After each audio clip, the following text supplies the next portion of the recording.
Hello, everyone. It's Yogi here. I hope you're well. Happy? Let me check. Thursday. I have to double check nowadays. Happy Thursday, everyone. Yes, yesterday we had our dimension cell, and I really had a good time. And I'm just so happy stitching Maggie. And today I'm back to another old friend, okay? Not as old as Maggie, but I started this piece maybe a couple of years ago.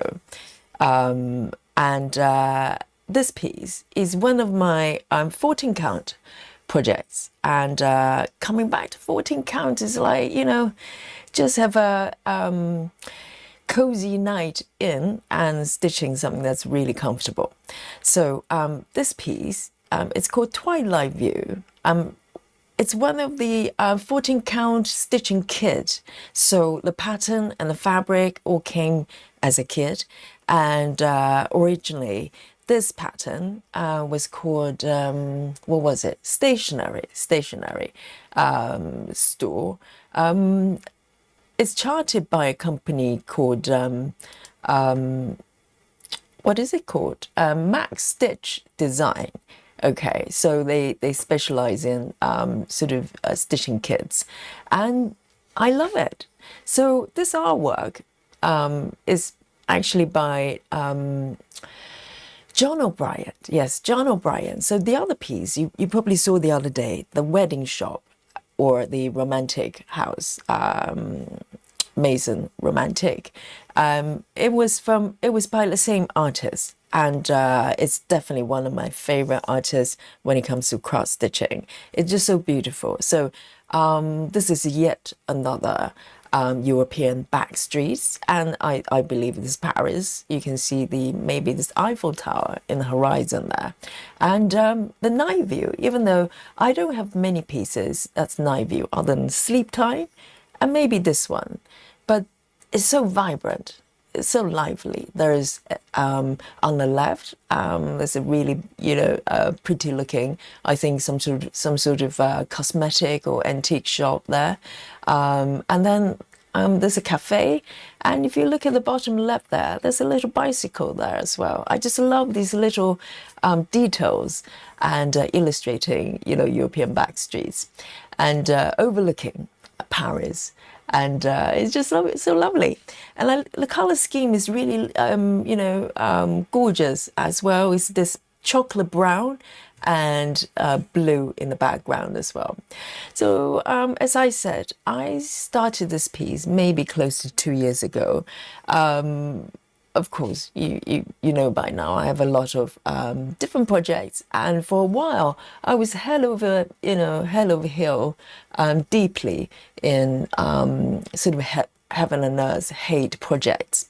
So neglected these pieces for a little while, but I found my way back because it's just so comforting to stitch, and I've been stitching a lot more of these pieces since last year. And so this is where I am at this point in time. So I started from upper left, try to work page by page because originally this was paper pattern, and now I have a PDF. I managed to get hold of the PDF versions from the company. They were very kind and very prompt in sending me PDF. So if you ever bought from them, just send them an email and they will forward you a PDF version. So I've been working on the PDF version, and it's a lot easier. So I kind of work a couple page. I think this may be the third page down here, and still not quite finished on the left. But today I'm moving up there. So I think I probably finished about 3-4 pages by now at this point. And today I want to focus on the rooftop and work a little bit of this area, just change it up a little bit. And I'll talk to you a little bit more about my plan today, okay? And I want to show you the stats before we go.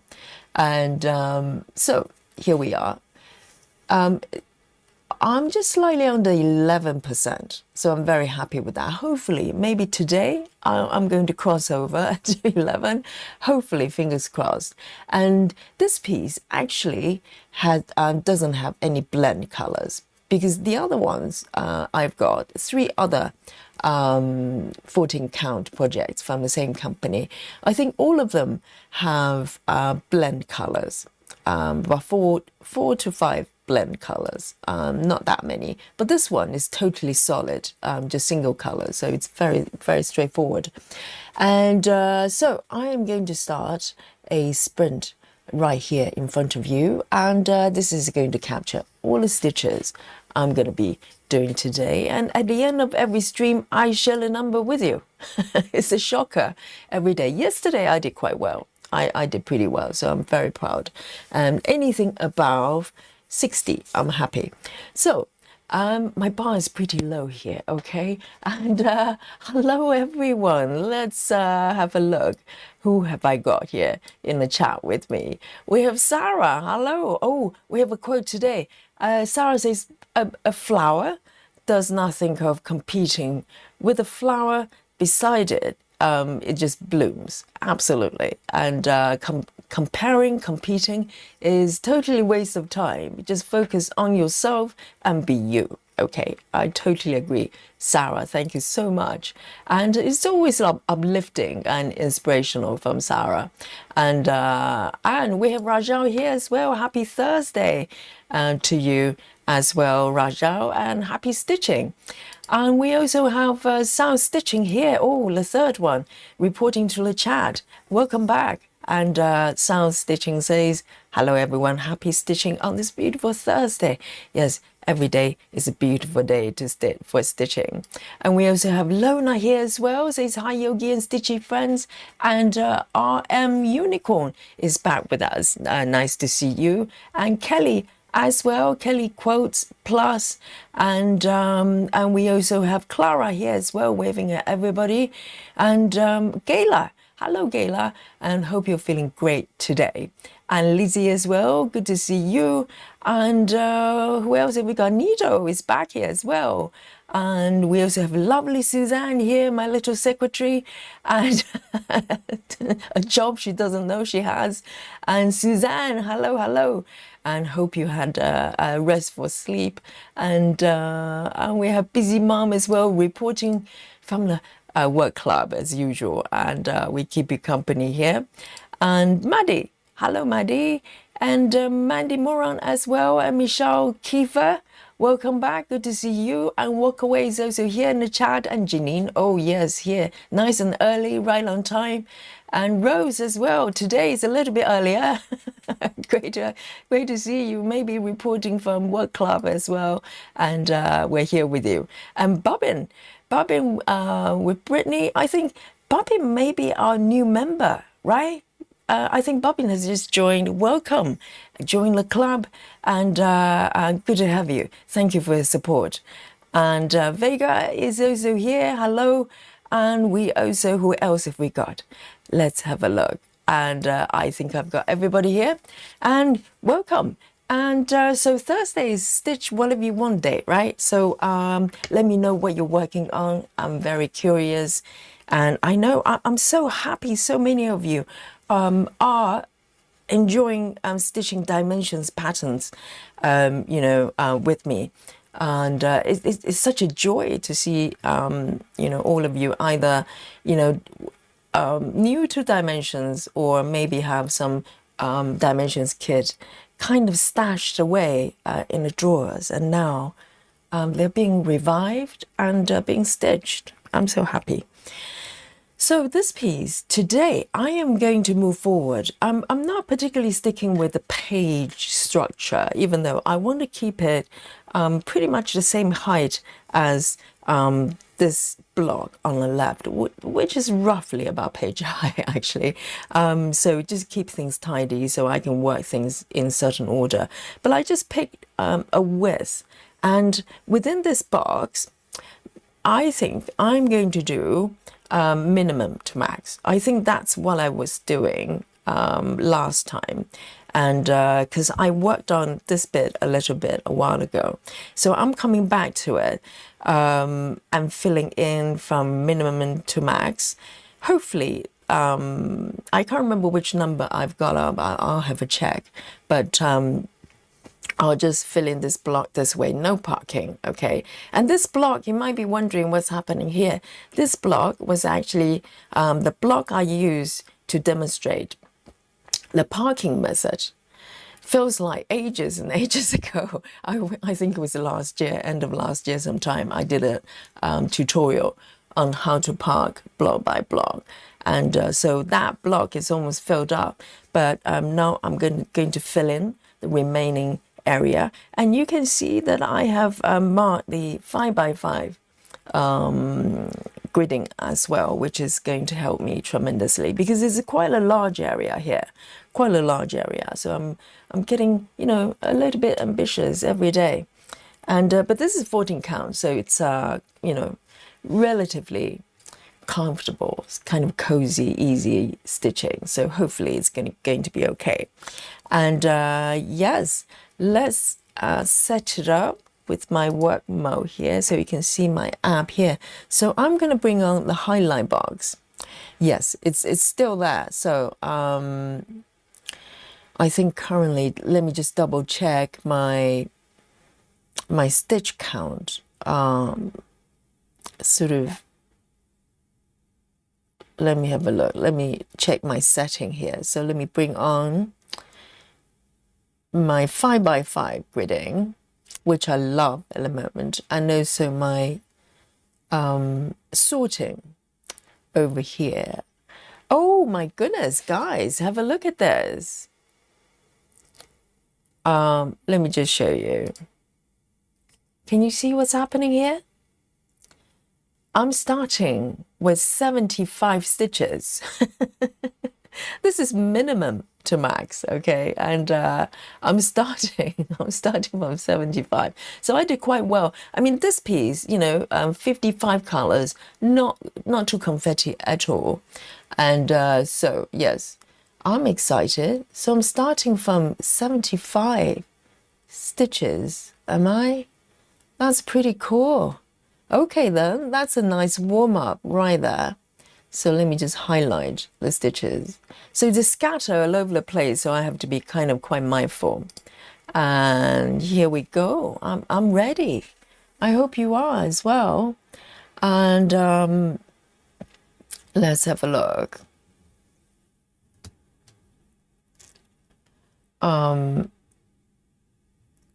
Just catching up. With the chat here, and Sarah says working on Monarch again and super focused now. Yes, Sarah has a self-imposed deadline for August, and I can't remember how many stitches you have to do every day. Is it 1,000? Like 1,000 a day or something? And but Sarah can do it. Sarah is you know, super athlete when it comes to stitching. So let me take a sip of my coffee. I'm sensing the, you know, berry white is gradually crawling into my sort of throat area. So let me just take a sip of my freshly brewed coffee. Oh, yummy, delicious. Yes. Yeah. So let's go. The first color I'm going to be stitching is 3862. 3862. Here we go. Let me show you my very messy thread organizer for the 14 counts. I think I'm going to make a new thread cards, new set of thread cards very soon. I think it's about time. It's gradually falling apart. So I've got 75 stitches, so I'm going to take 2 strands instead. Because normally I'll just fold a single thread in half, but I've got quite a few stitches to go. So I'm going to just take 2 pieces. And this piece, just like the other 3 14 count projects I've got, they all have back stitching on top. So I'm really looking forward to it. But even without, you can see the color transition is so nice, even without the back stitching. Hi, Kristen. Kristen is here nice and early. Says, hi, everyone. Just finished a bookmark. I was sponsored to stitch. So now I need to find something new to work on. Wow, a bookmark and sponsored project as well. That sounds intriguing.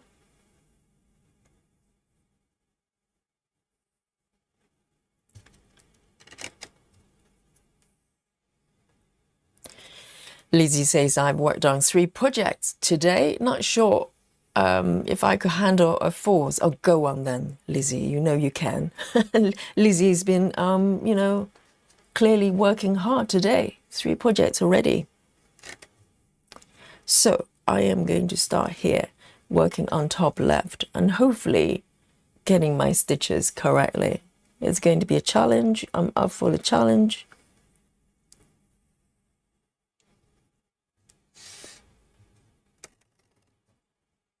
Okay, start from here.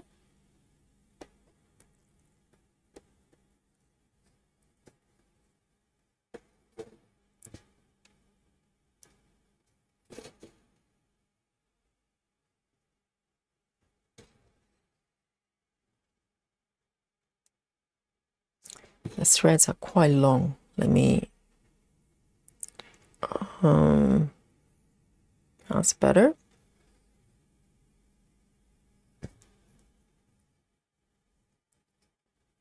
Lona says, I started Writer's Desk and Storyteller's View yesterday, worked on 4 projects already today.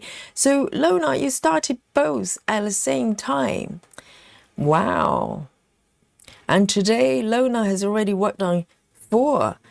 Lizzie, did you hear that? Lona has worked on 4 already and she's just started. So, you know, Lizzie, the day is still young.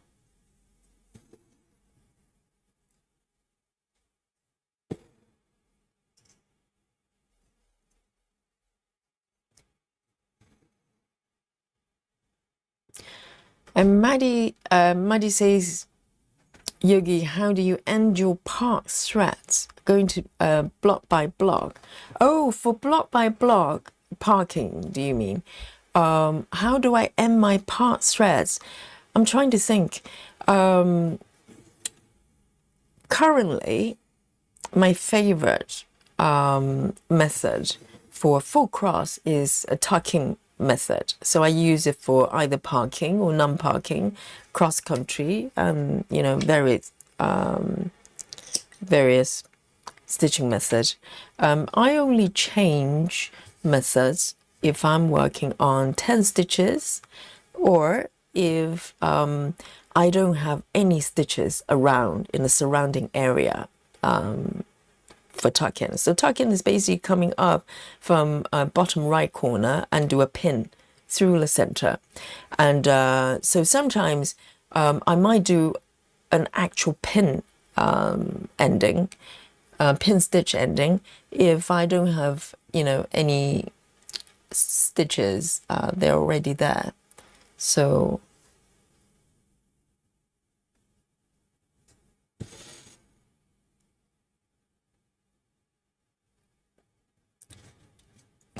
Lona says, Yogi, how has your day been? And today has been busy, but you know what, Lona, tomorrow is going to be even more busy because I've got a whole day of teaching because I'm actually covering extra 3 classes in the morning. Normally, I for Fridays I teach from noon-ish, and then I have late evening classes as well. But there's a emergency triple class in the morning, and literally I just got a message from the manager just before the stream. So when I finish the stream, I will need to revise my class sequences so I know what to teach tomorrow. But today, in comparison, has been relatively chilled. And I hope you had a great day as well.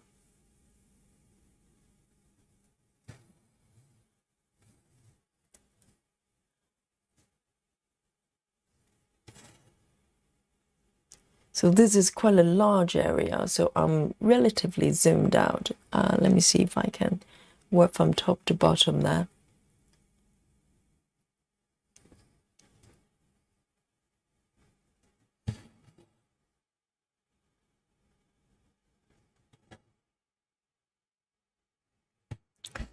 I really enjoy the thread, actually. It's what thread is it? Egyptian, what is it? Egyptian something. I can't remember. Yes, you know what I'm talking about.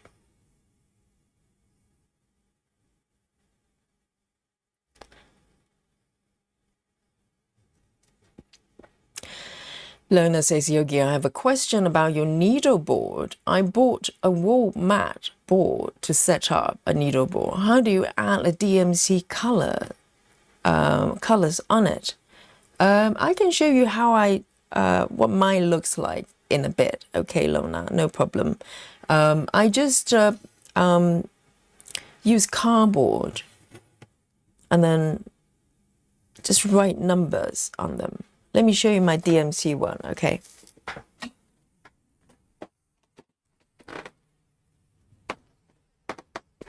So this one, oh, I can show you the smaller one. I can show you my Gecko Rouge one. That will give you some idea. So my DMC and CXC needle balls, they're a lot bigger because they're full set. But I've got this one. Let me zoom out to show you. I've got this one here, which is for my Gecko Rouge. Okay, do you remember my Gecko Rouge? 2,000, stitches to frog, that project. So this is my Gecko Rouge needle board. So basically, some of you probably have what is it called? Those thread organizers. It's a Paco thread organizers. They come with this paper thingy that you can slice through with numbers. I just reuse them, but otherwise you can just cut up a strip of cardboard or A4 paper, whatever, and just stick on top of the board. You want to write the numbers first, relatively sort of evenly, and or you can print them out if you have a printer, and just write numbers on the board, sort of on the cardboard, and just stick. I just use fabric glue and just glue the paper on top of the felt board. And that's it. That's my needle board. So the larger board works. They work exactly the same way, just bigger, really. So hopefully that helped. And I do have one that I actually printed out the labels. It's a little bit fancy, but otherwise you can just hand just write with a pen, no problem.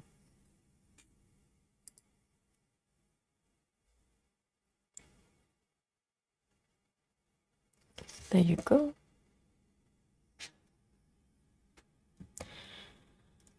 Nerdy Rosa, hello.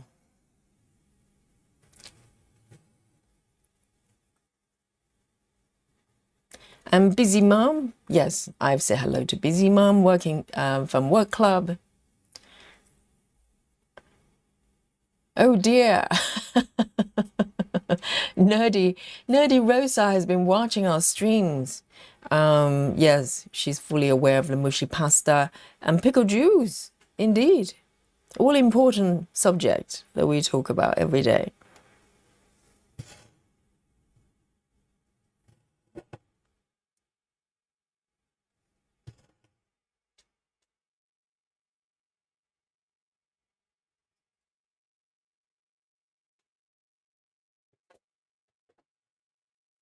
And Robert, is back with us. Rubber says hi, nice to see you, or happy to be here, and welcome back.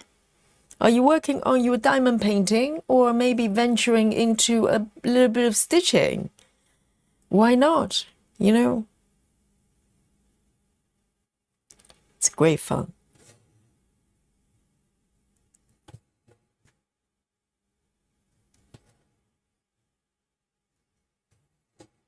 So I'm being very ambitious today. I'm stitching a pretty large area. Let me count. 1, 2, 3, 4. 1, 2, 3, 4, 5, 6.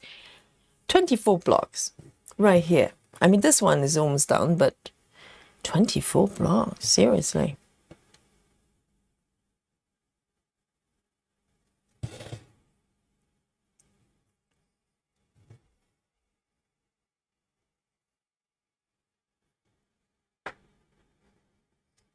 And Peaches is here as well.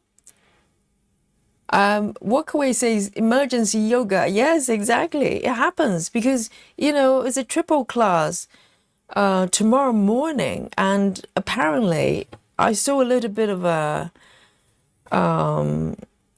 messages from their chat group. And apparently the regular teacher is having some sort of a meltdown in a house.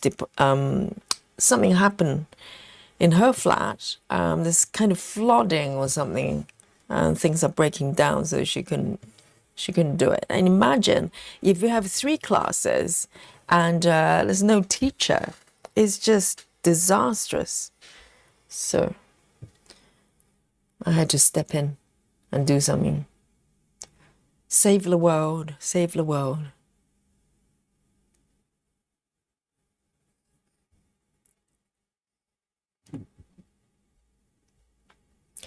Lona says it's been a relatively slow day for me. I haven't been feeling very well. Oh, Lona. Yes, I remember you said the other day you had some sort of headache. I hope it's improving. And just hang out with me in the chat. It feels so much better. Egyptian cotton, yes. I was going to say Egyptian floss and realized it just didn't sound right. Egyptian cotton, that's it. This is what I'm stitching. And I quite enjoy it. It's really robust.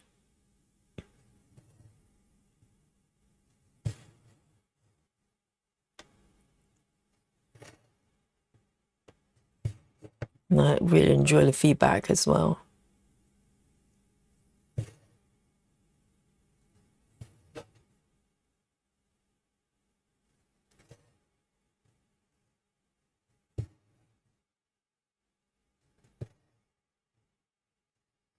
Lovely.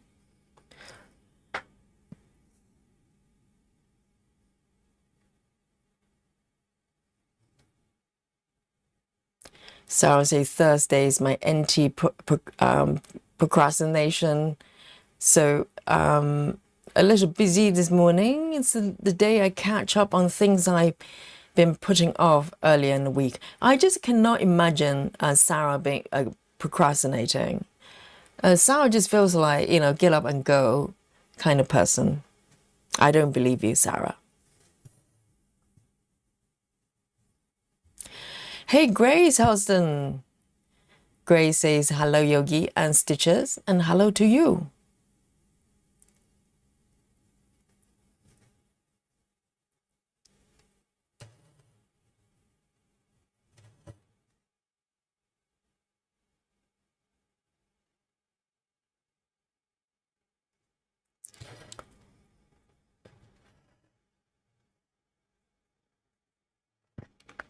Let me have a look.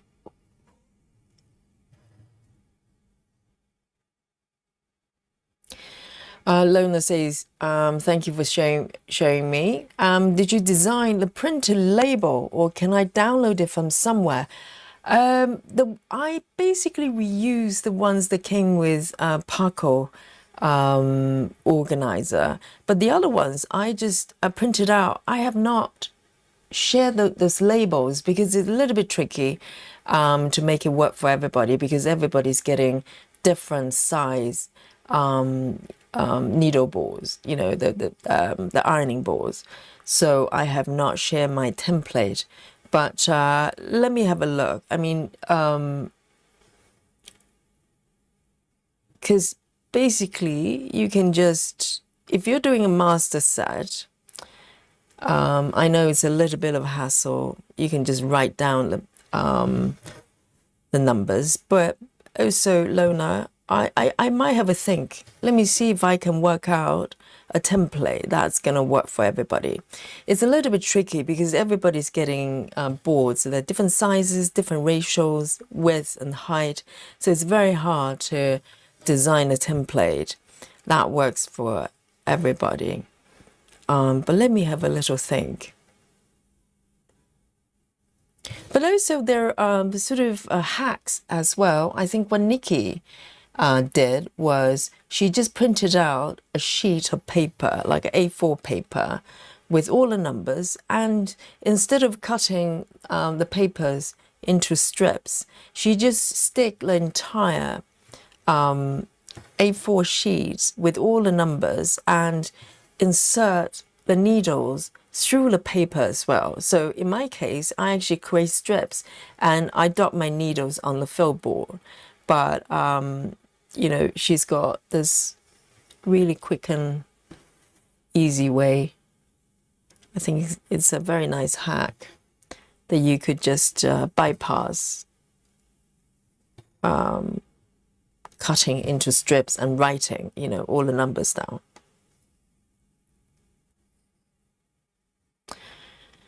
And Bobbin says, that's tempting for when I collected enough needles, I can only use nickel-free needles. Yes, well, I think, you know, I love needle balls and I've got one for each type of threads. I've got one for DMC, one for CXC, like master set, you know, really large board. And also the one I just showed you, that's for Gecko Roach, because the threads are different.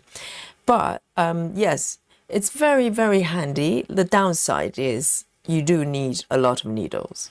Yes. So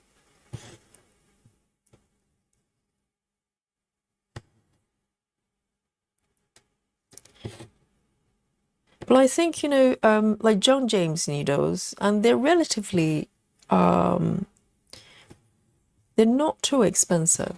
So I tend to buy you know, 10 packs at a time and then stack them up, slowly building up the numbers.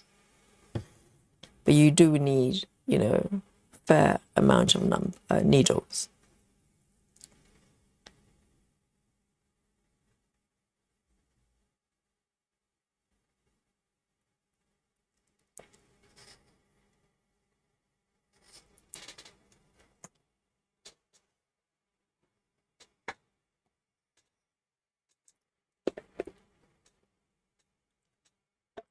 And Robert says, I've got a bit to go on the diamond painting. Almost done. So diamond paintings, do they come in different sizes? Because all the diamond painting projects I've ever seen on YouTube, they're really big. They're like, you know, really, really large. A1 size. Yogi to rescue. Yes, because I know how important it is being a practitioner. I've been to classes that's got cancelled last minute and because the teachers couldn't make it. And I was always so disappointed because some days, you know, most days I feel like I need yoga. It's not just, you know, something that I do for fun. I physically need it. So imagine the disappointment if you are fully ready to go to a class and then it's cancelled. So since then, I always try to help out whenever I can.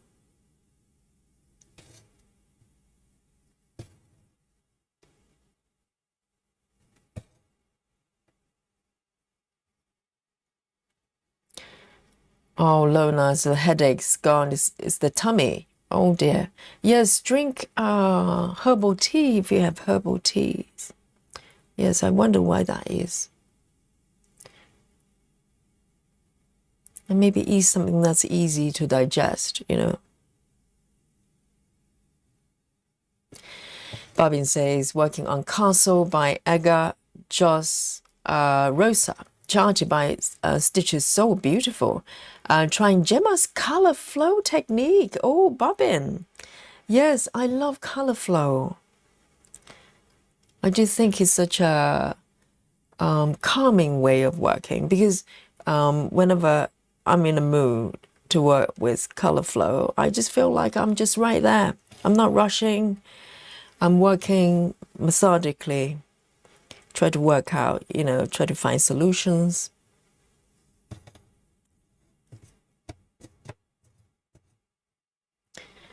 And I think color flow is really good for confetti patterns as well. Oh dear.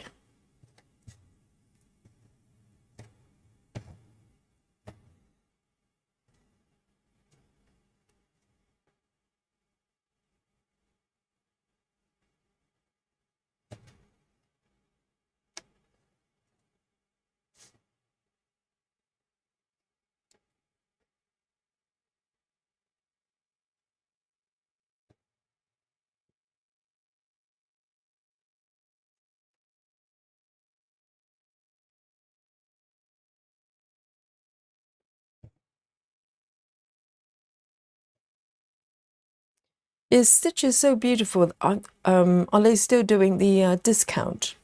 Because the other day I bought one and I've got a 40% discount. But you do need a code.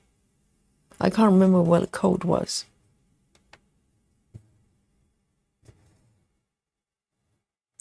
Hey Joyce, good to see you.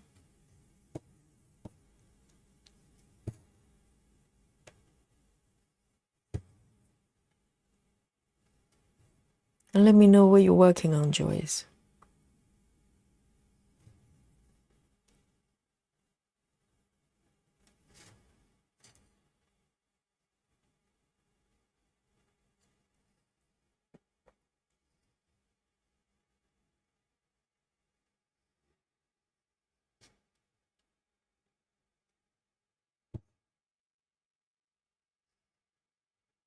Where am I here?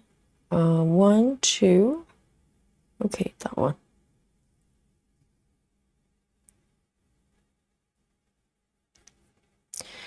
Suzanne says I printed out a floss checklist and used the thumbtacks to attach my needle ball. Yes, I think that's kind of similar to what Nikki did. I think Nikki probably glued the paper as well. I think you can get sort of for DMC thread list and you just use that. And as long as you're happy to insert a needles through the paper,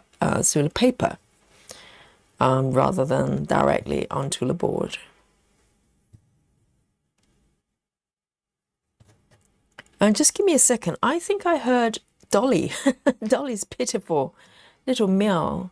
She's probably trapped outside again. Let me just have a little check here and I'll be right back, okay?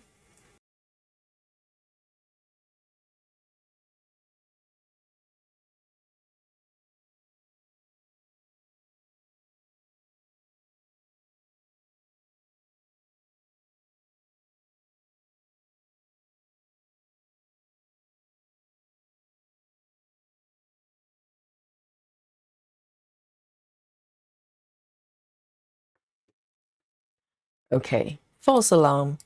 She's sleeping the sofa. So I don't know what I heard.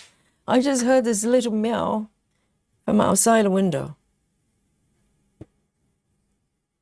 No, she's sleeping. She's fine.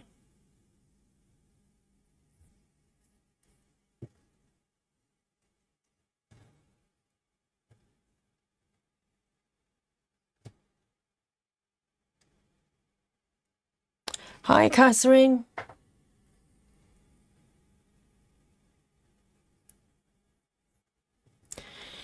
And Nerdy Rosa says, speaking of organization, can I ask you about Floss Organizer? I've been seeing it popping up, but don't understand how it works.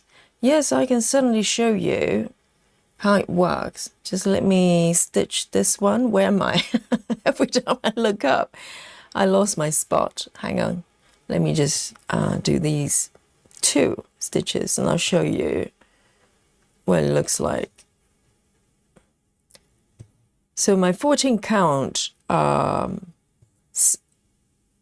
of master set is quite old. So this one I actually hacked a little bit. I just use the previous, some older cards, and then just put masking tape on top of it. Okay, so this one is pretty, not as pretty. So I handwritten the numbers on top, and normally my thread cards will have a piece of felt. So I make individual thread cards and bind them together with something like a metal ring. This one is flexible one, and just got all my threads in a whole set. But let me show you the new ones. Okay, it's looking those are looking a little bit better and stronger as well. Let me show you my DMC set. So my DMC set is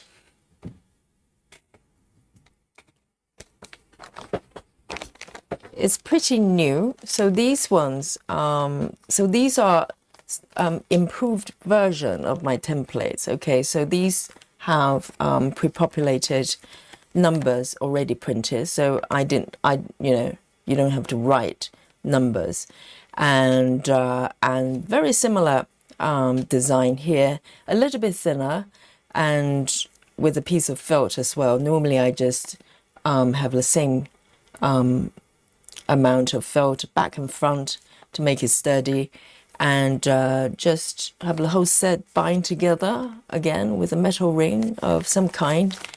And I put this back, so this is the idea from the stitching masterpieces. She basically used a Ziploc bag to protect the floss, and yeah, so it's kind of working like a book. So I just flip through the numbers and find them, and take out the numbers. If I have leftovers, I can dock either the needles. Some of them I have needles docked, or I have the thread docked, and I work this way in conjunction with the needle board as well. So I dock my double strand ones on the organizer, and single strand needles on the needle board. But that is just the way I organize mine. And different stitchers might have different ways of working on it. So and also these ones I actually laminated the cards as well, so they're super strong now. So there you go, that's my organizer. So essentially thread cards being bind together, and that's it.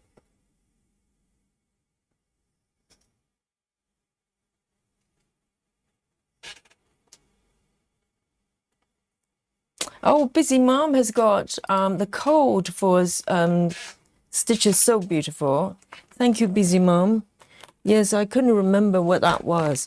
Hopefully they're still doing discount, and it's till according to Clara, it's till 21st March. So you have a couple of days to go. Now rush over there and buy 40% discount from Stitches So Beautiful. Thank you both.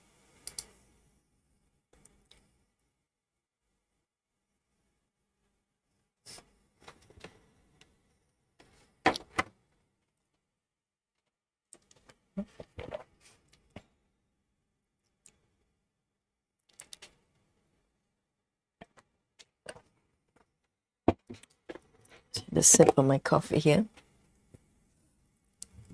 Um,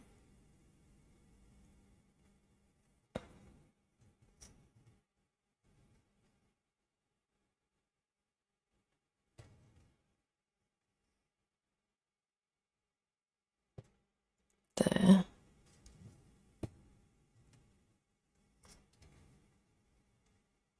It's like working on a puzzle because there's so many stitches scattered around, so I have to kind of recognize the patterns and find the right bit, which is quite fun to do.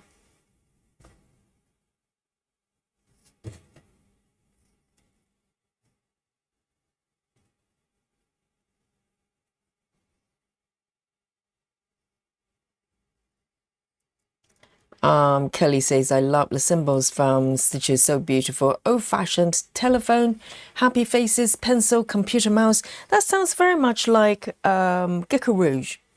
Gecko Rouge symbols have all those. Oh, hang on, let me just pick something up. And yes, they've got telephones and stuff like that. Slightly more unusual ones compared to Heaven and Earth symbols.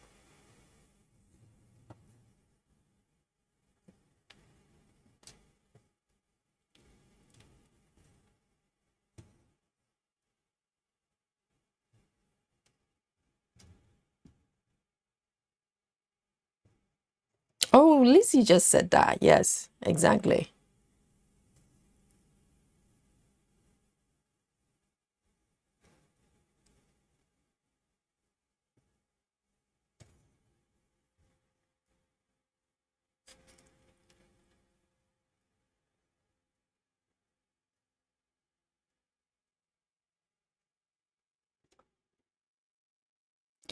And Nerdy says, thank you. That was very helpful to see. You guys have influenced me to start a max color from hate. So I need a better way to organize my floss. And Nerdy, I don't know whether you have joined our Facebook group yet.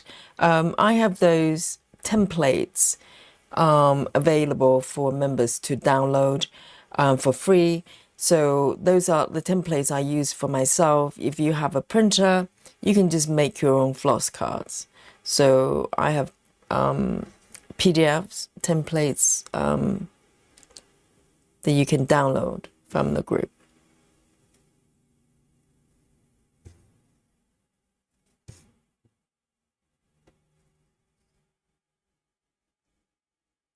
Okay, let me end this one. So if you want to see how I end my stitches here, let me zoom in a little bit.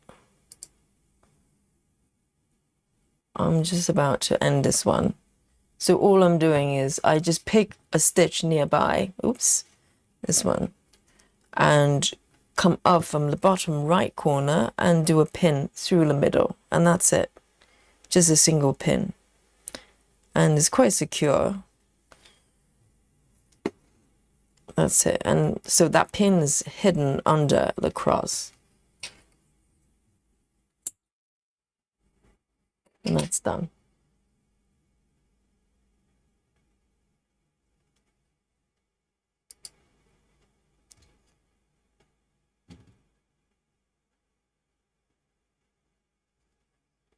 Okay, I'm gonna pick 2 more strands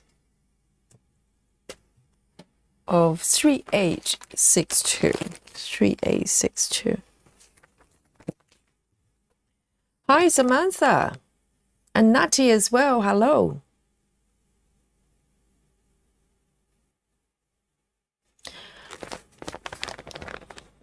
Three A62.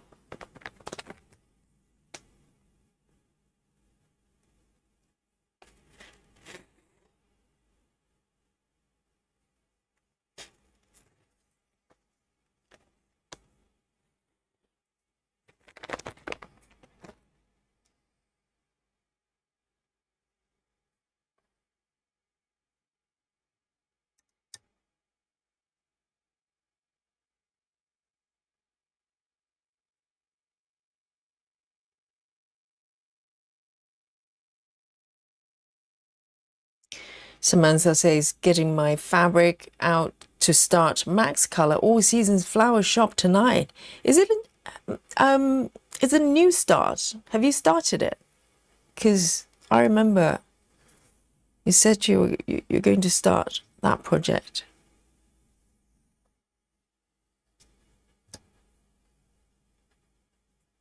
It's a very colorful project. So it's all about flowers for Samantha this year. Samantha is doing the chocolate love letters, which has got a lot of flowers and plants. Oh, this one is all tangled. Why does it do that? Whoops. Hang on. Let me get another strand.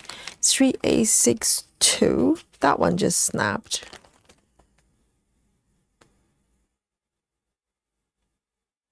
Let me take one more strand.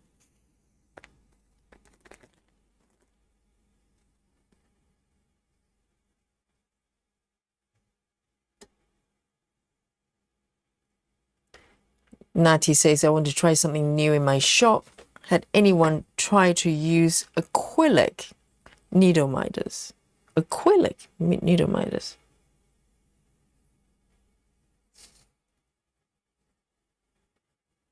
I think all my needle miters are metal of some kind. I think they're metal. I'm not sure.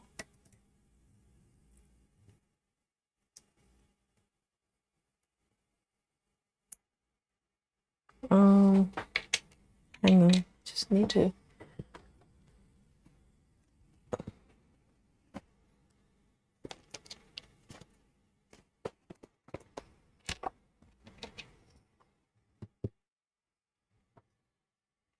My little cat here.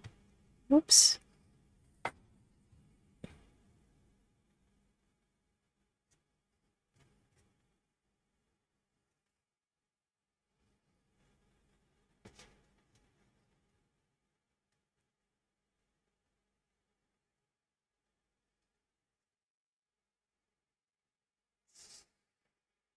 Also, Samantha is starting that project today. Exciting. Which corner or which part of the pattern are you starting?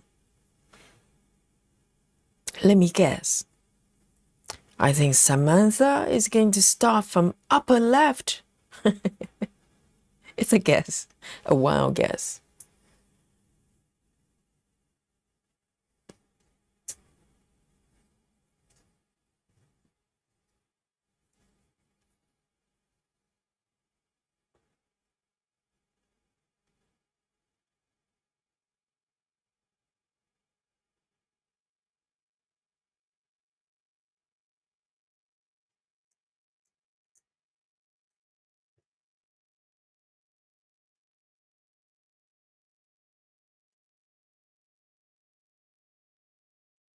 Samantha says, I might try bottom left. I think, Samantha was going to start from upper left, and then Yogi says upper left.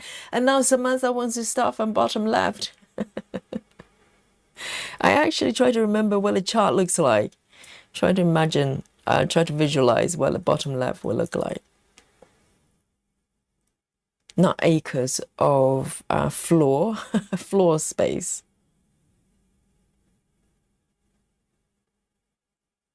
But the needle doesn't like me very much for some reason. Let me swap some new ones.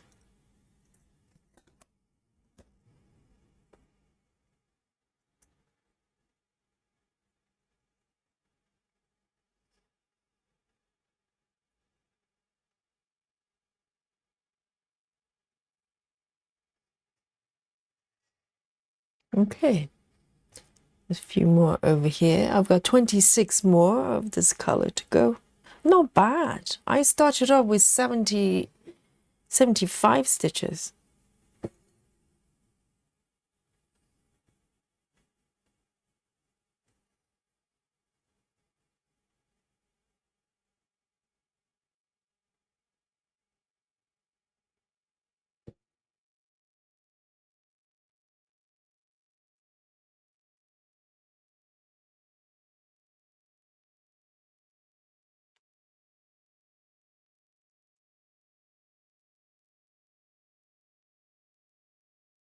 See you later, Kelly.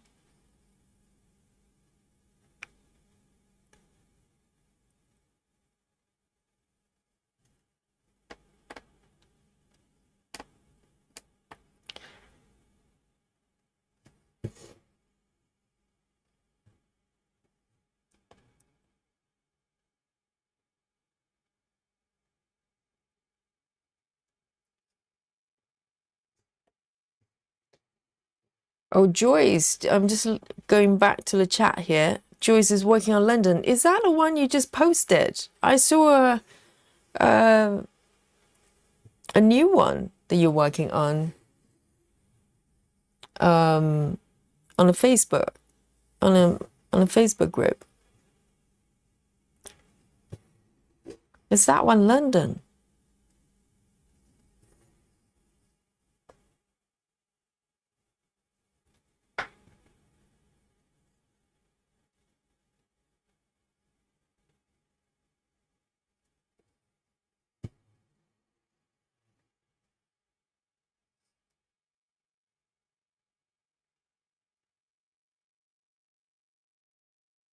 Two, three.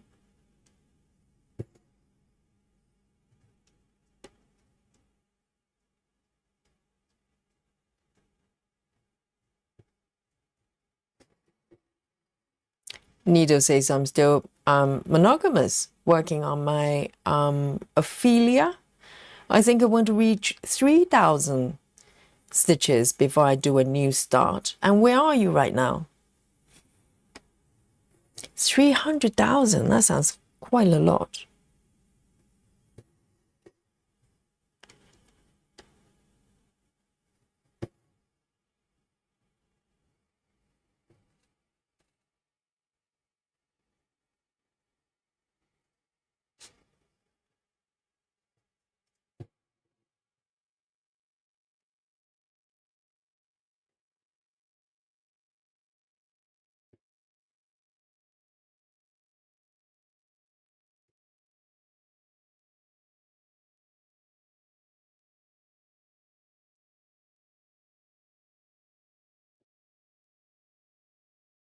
Janine says, I don't have any project and 300K.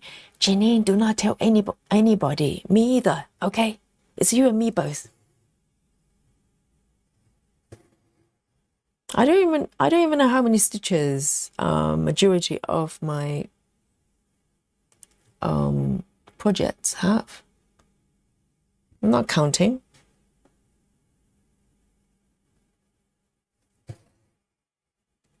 I roughly know how many stitches my Gecko Rouge projects has. I think it's about 700,000, something like that. But the rest, I have no idea.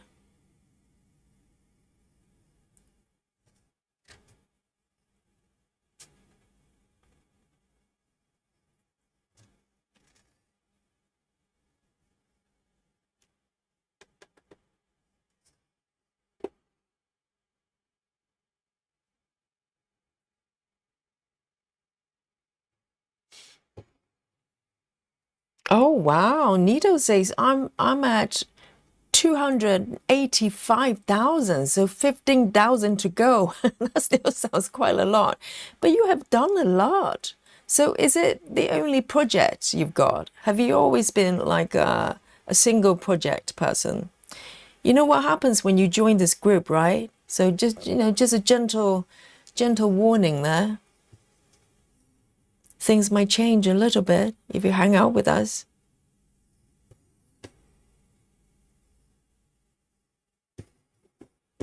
Whoops.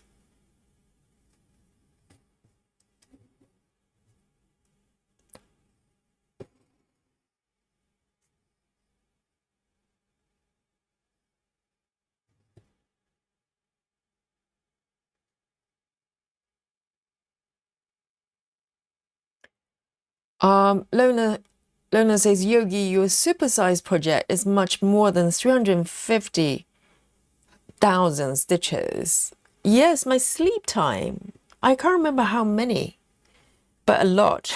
It's a supersized project. But I think it's not as big as Gecko Rouge. Gecko Rouge is bigger.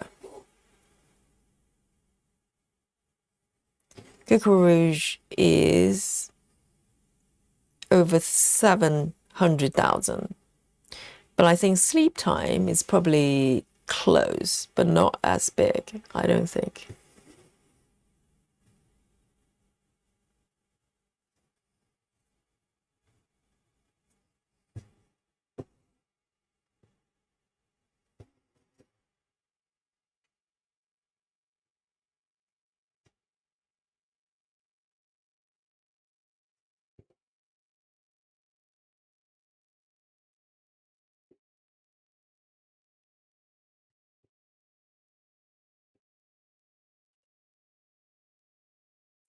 I think the 5x5 gridding is really making a lot of difference, because normally if I try to stitch min to max, covering this large area, I'd be very lost. Not saying that I won't be lost, but it's a lot easier.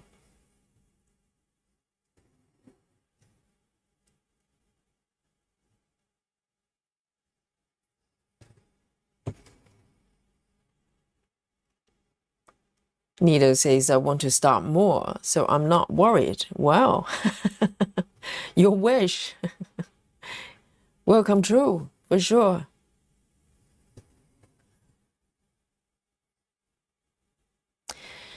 Joy says, yes, this is it's the one I posted earlier. I love doing the back stitches on the dome of St. Paul's. You know, I used to work around St. Paul's for years. It's a really nice area.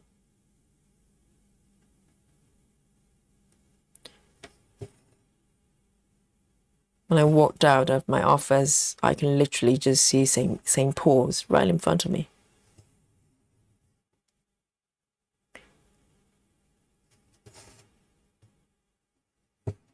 And is that pattern a stitching kit? That looks like a stitching kit kind of project.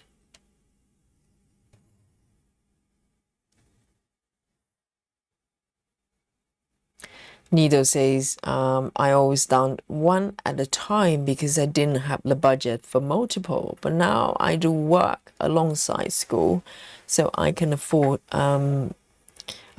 it finally. That's really nice. That's really nice. The thing is, yes, the floss and fabric. I think fabric is probably most costly when it comes to starting a new project, right? Because the patterns depends on where you get your patterns. You can get heaven and earth as sales. It's not too bad if you just get one or two, but and also if you already have a master set of floss already, you probably don't need to top up anytime too soon. You know, you kind of just top up bit by bit. But the fabric you do need to get, and depending on the fabric count, so this, you know, if you go lower fabric count, sometimes you need quite a large fabric and it can be more expensive. But other than that, you know, if you already have the floss and get the pattern, it's not too bad. It's not too bad.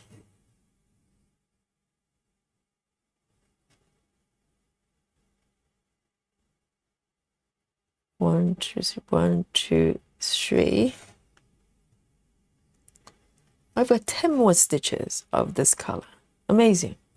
I went from 75 stitches.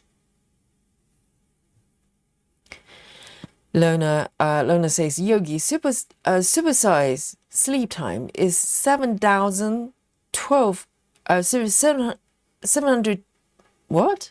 712,000. Oh, really? I didn't know. So that's close. That's pretty close. I think Gecko Rouge is, maybe he's got a little bit more, a few stitches more. So very, very close in size. Thank you, Lona.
And I just had a look at my saga.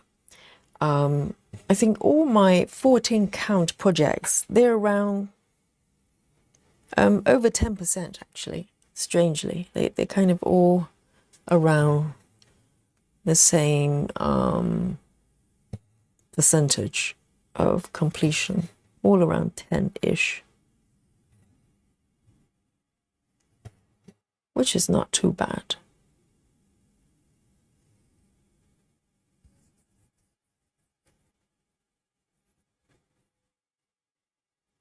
So it's a kid.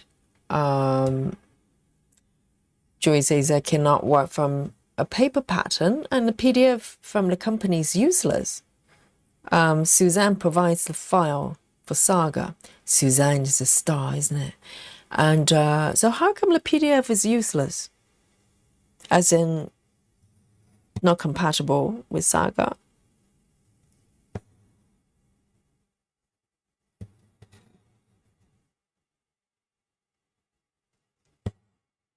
It makes so much difference when you have a proper chart, you know, on your app that you can work with.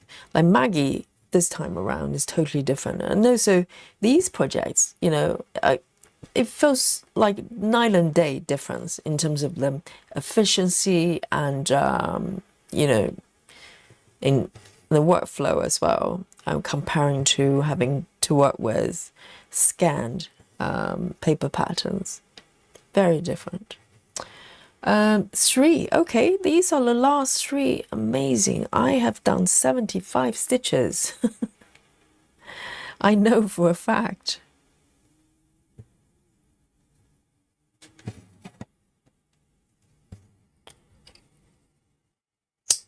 Okay. The final 3. 3A62. 3A62.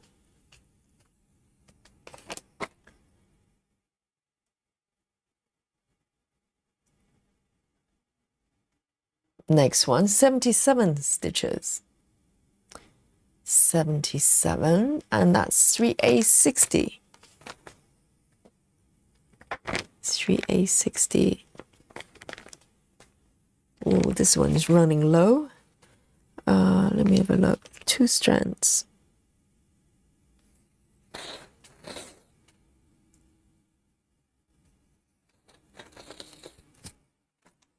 $3.60.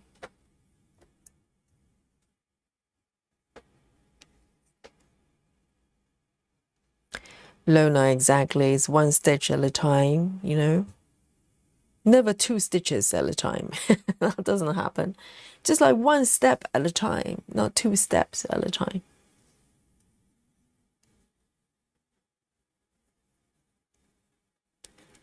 Suzanne says, because I'm a bit of a pirate. Well, I mean, you know, Suzanne's got some sort of secret places she can go.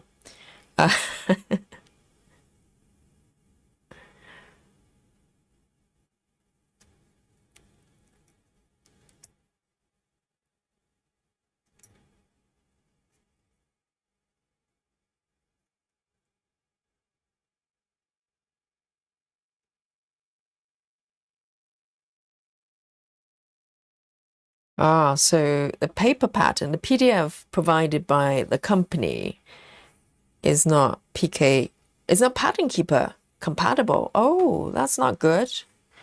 Must be really old chart then, if it's not Pattern Keeper compatible. But it's quite nice. At least they've got a PDF version of some kind. But if it's not compatible with one of the most popular markup apps, it's not helping, is it? Okay, let me start. Why don't I start here?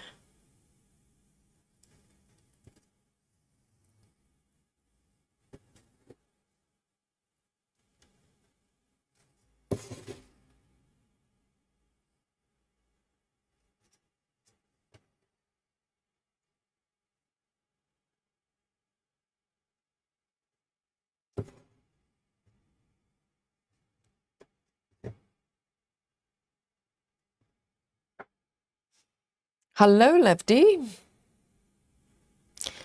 Lefty says, I made it 2 days in a row. Amazing. Well done.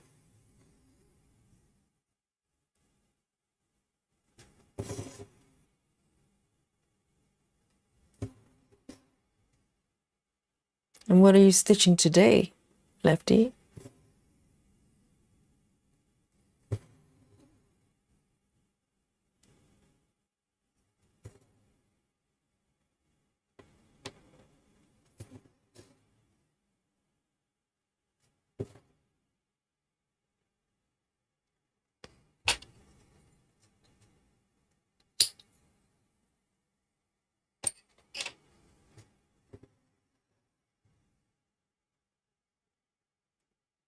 One, two.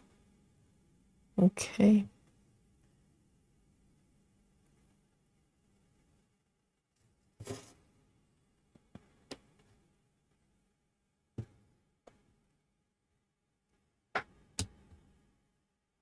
Suzanne says, I have a bossy threads pattern. It was barely Pattern Keeper compatible and not at all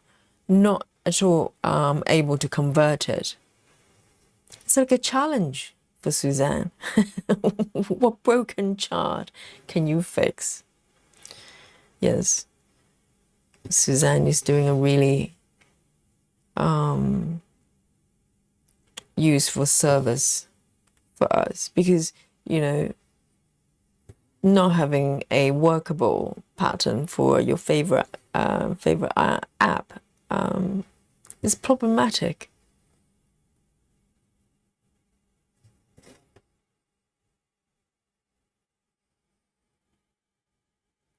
Maddie says 1,514 stitches completed so far.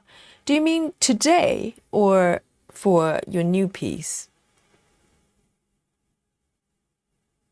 Because Maddie started a new piece, haven't you?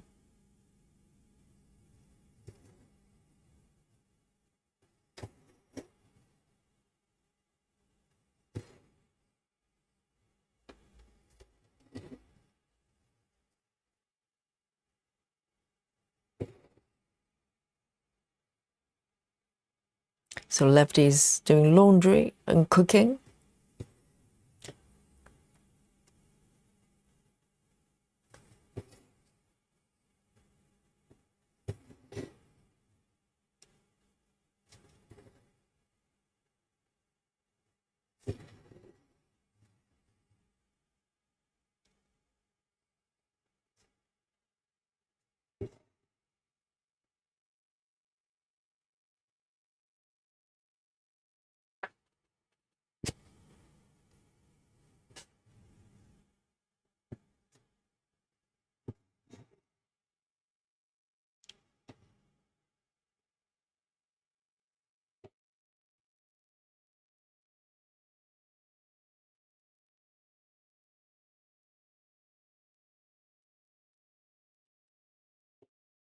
Ah, okay, Maddie. So it's over 15 days. That makes me feel a little bit better.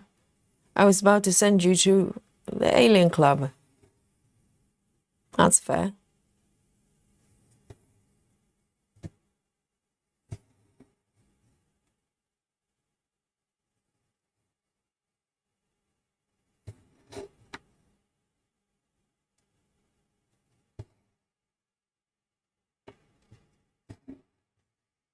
Okay. And I think I'm gonna take it over here.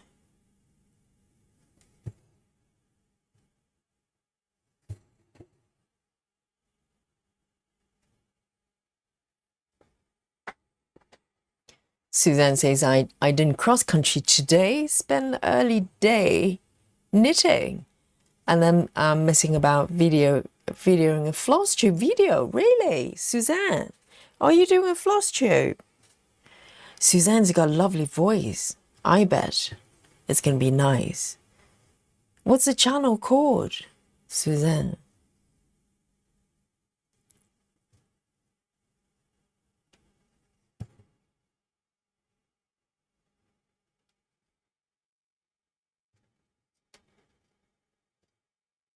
Walkaway says, I just started a big pot of vegetable soup. Are you cooking or eating? I just started a big pot of vegetable soup. Or maybe vegetable soup is the name of the pattern. Walkaway stitching. A new start. Vegetable soup.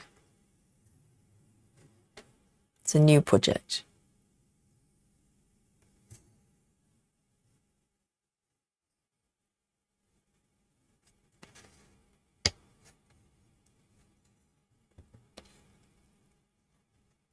Hello, Brittany.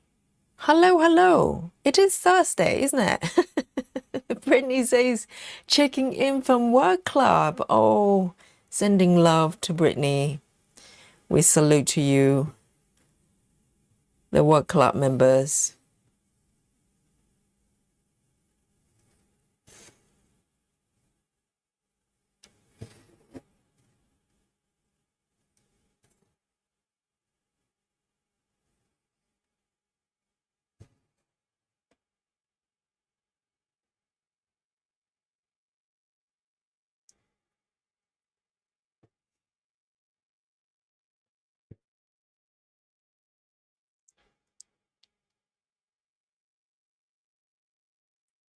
Lona says, Yogi, I'm taking your advice today and slowing down. I'm working on a jigsaw puzzle on my iPad. How nice.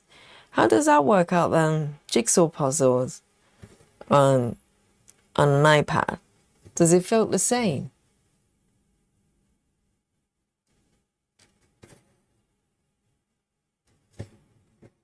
Well, I suppose. They're computer games. They're jigsaw puzzles, isn't it?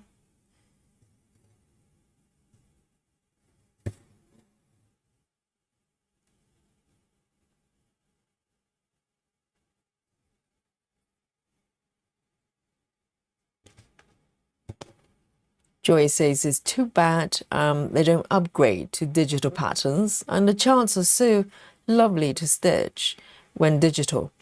Yes, I think they kind of did the right thing to have at least providing some sort of digital pattern, but they have to be compatible to apps. Otherwise, you can have a PDF, but what do you do with it?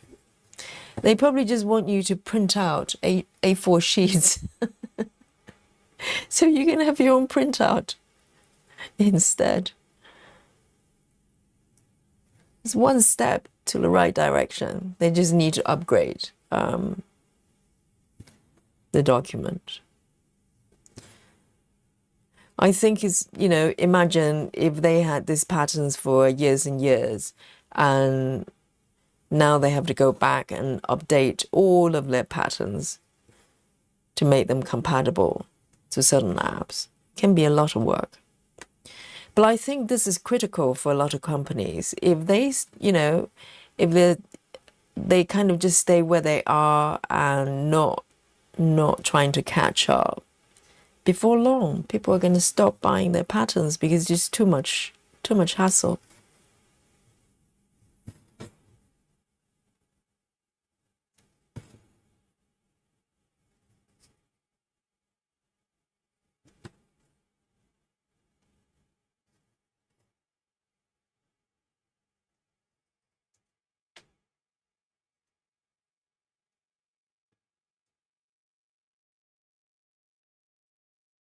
Oh, Maddie's making soup as well. What is soup is popular today.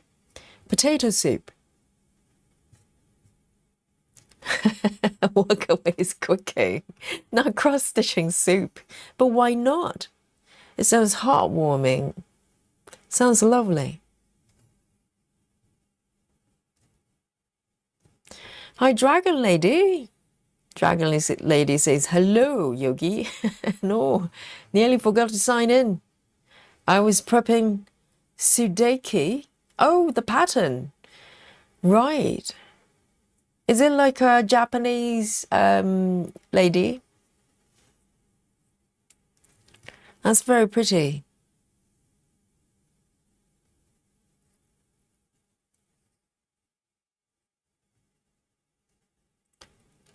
One, two.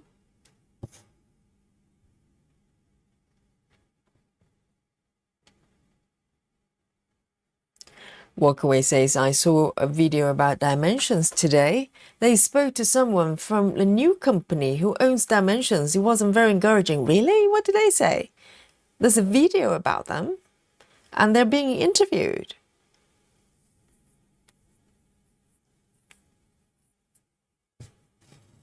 And what did they say exactly? Are they saying, yes, we're going to revamp the company and everything's going to be Saga compatible and Pattern Keeper compatible?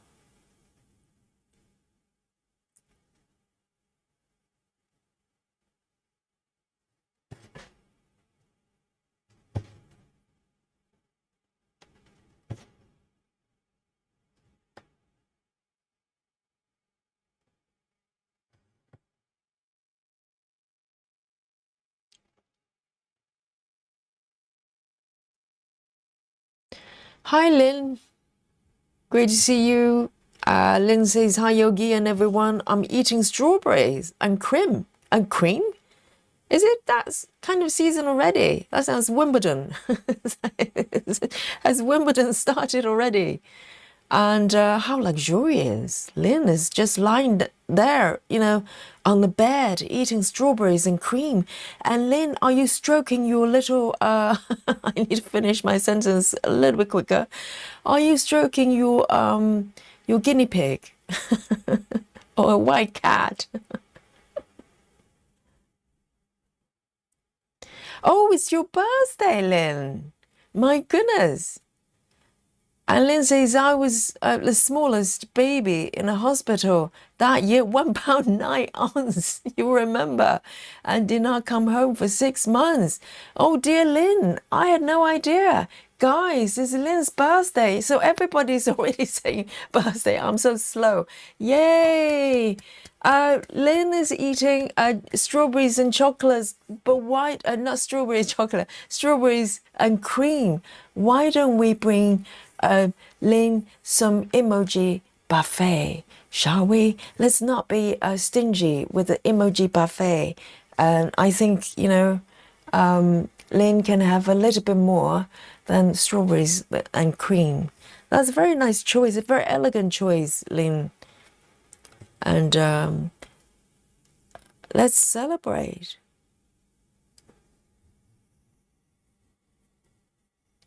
So happy birthday to you. And Lynn, I'm not going to sing, okay? You know, Lynn is having such a great time and enjoying the birthday. I'm not going to ruin it.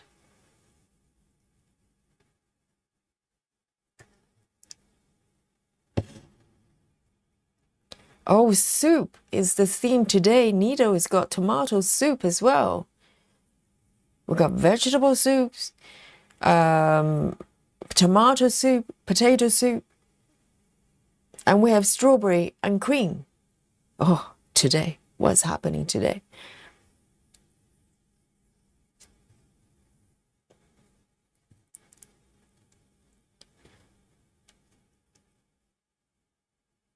So 1 pound 9 ounces, is that small for a child? You can tell I'm totally clueless.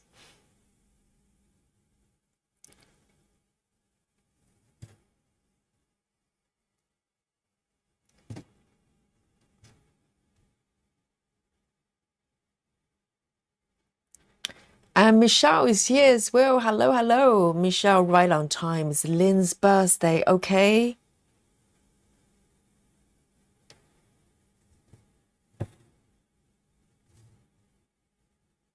Oh my goodness. I I looked down for a moment. Look at the emoji buffet, Lynn. This is all for you.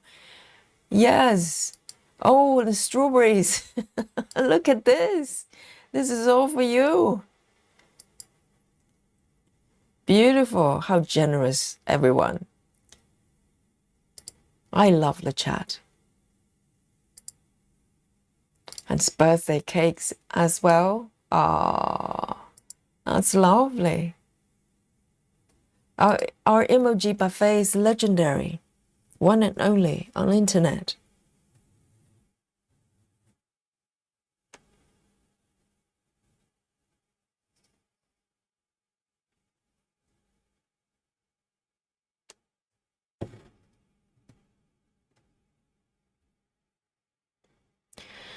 Walkaway says the new owners of Dimensions aren't sure what they're doing, what they're going to do, if anything. And you can't get PDFs anymore. Really? They said that. You can't get PDFs anymore. Why not? They've got them. Oh, those people. I need to have a word with them, okay?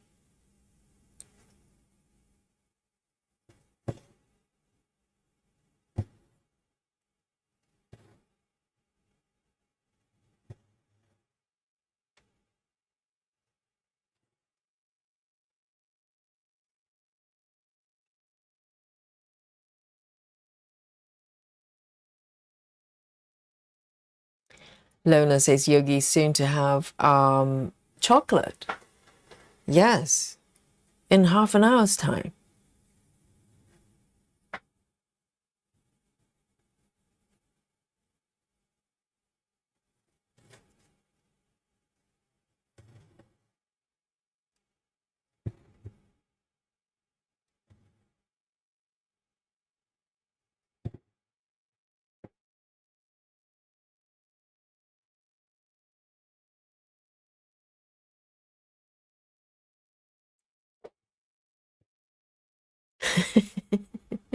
I'm just looking at the buffet. There's some strange items on there. Yes, definitely prawns. And no calamari, I'm really pleased to see.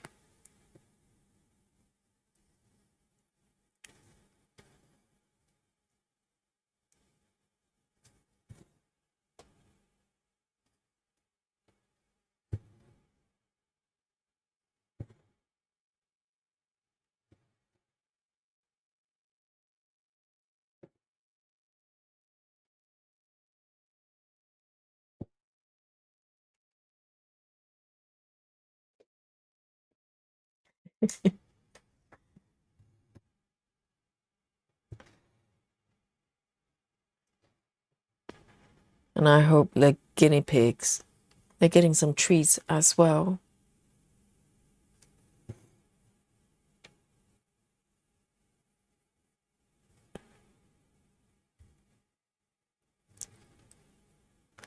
Lona says, I bought a cone of DMC 939 since farewell to Lothlorien needs 63 scans of it. Really? 939, what color is it? 939. I haven't got my master set here.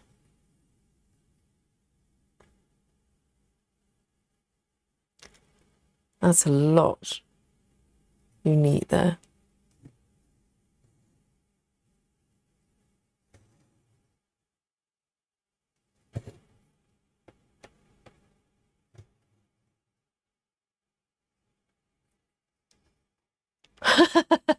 Nido. I knew it. I knew it. Yes, Nido is bringing kale and mushy pasta. How do you know it's mushy? It looks quite al dente to me. And also that doesn't look like kale. That look like, I don't know, some sort of a bok choy or something. But that counts. That counts. Yes. Thank you, Needle. Very good. Very good.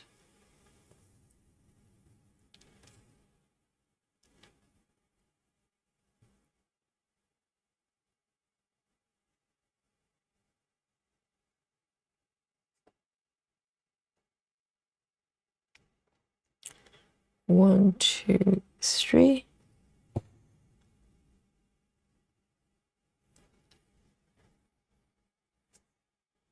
Oh, it's dark blue. Okay, Lona.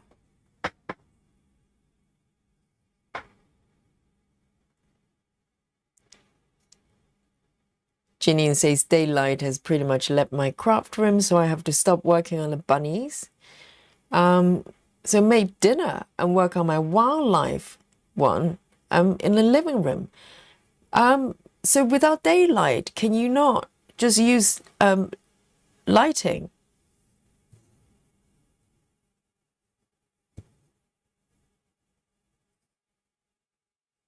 Just use normal lighting.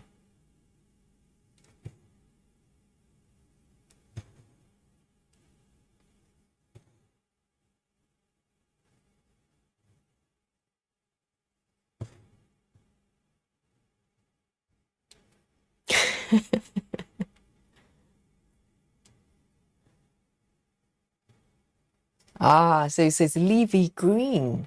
Yes, that counts. That counts.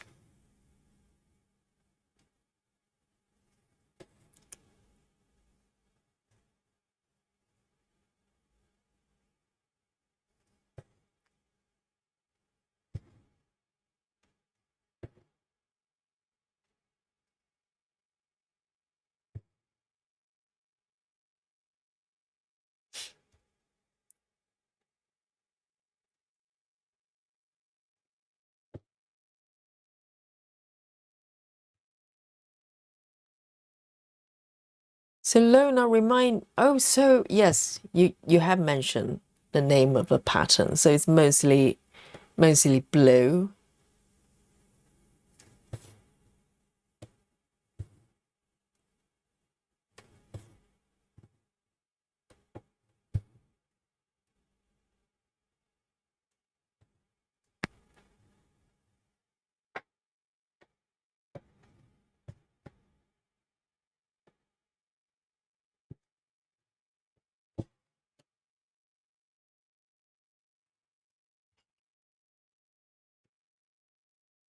Lovely. Those two are done. I've got 35 more to go with this color. 3A60.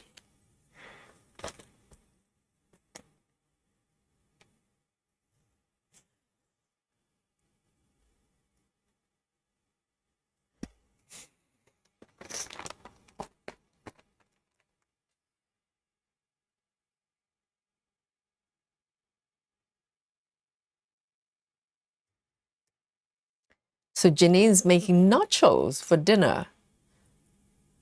Exactly, Janine. They're not mushy. Do not tell me you're eating mushy nachos. That sounds terrifying.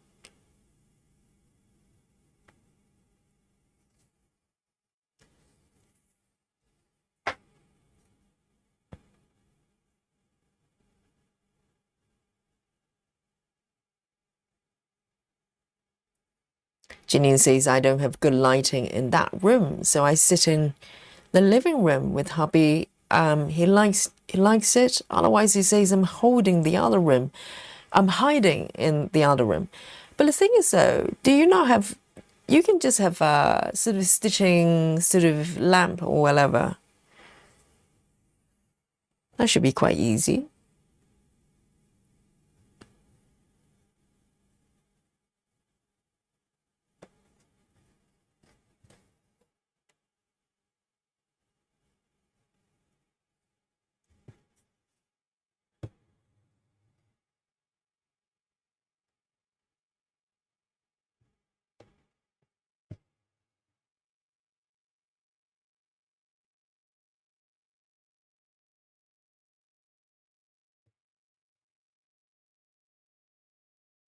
35 stitches to go.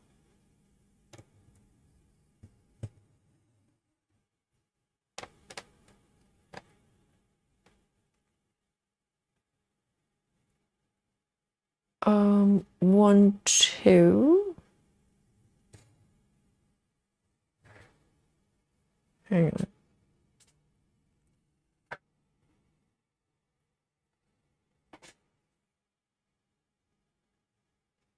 Lona says I'm going to get cones for 310 and 823. My goodness. Join Nikki in a cone club. I'll probably need a cone of 310 at some point. So it's I've used up so much 310.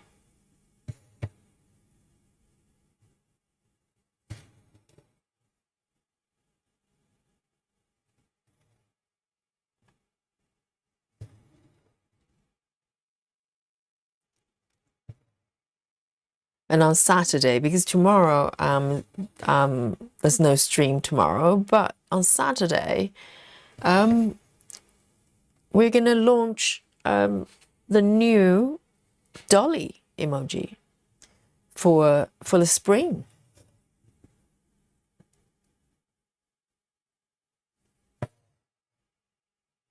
So we're officially moving into spring. If you want to know which season we're in, just look at Dolly. Dolly is currently winter Dolly. From Saturday, is it going to be spring Dolly?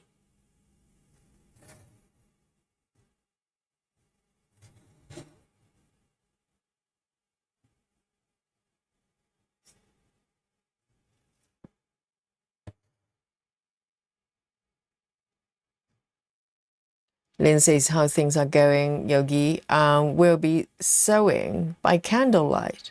But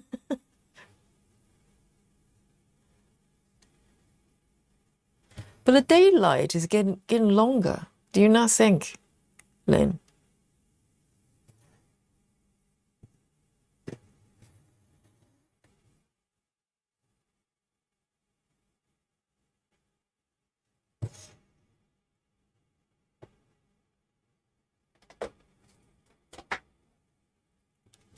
See you later, Catherine. Enjoy your shopping.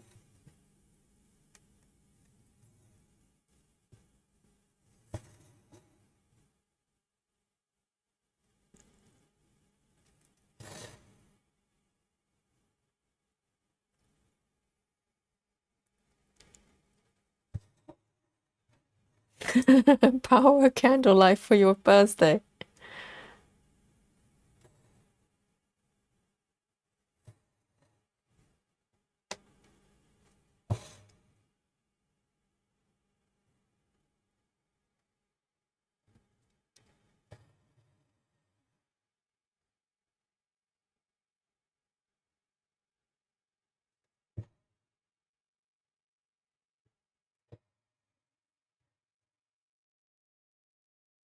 Oh, Nido, if you want to know where to buy cones, you know, you need to speak to Nikki.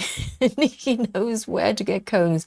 She even have cones for CXC as well, which is kind of rare. Not many people buy CXC cones.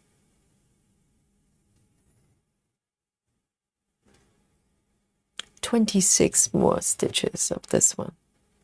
Amazing.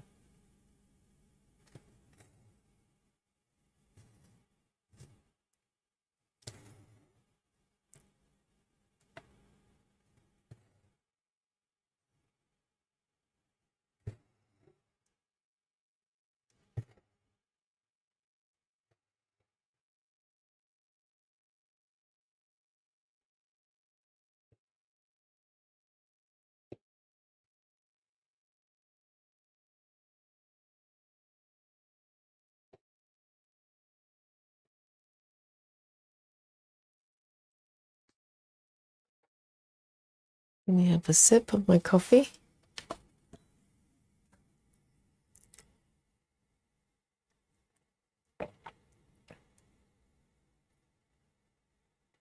Lona says, I have a bunch of anchor spools.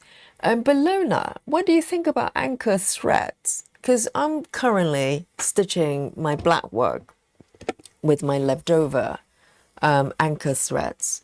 I'm not too sure. I don't know, maybe my threads are... Oh, hang on. I just heard something.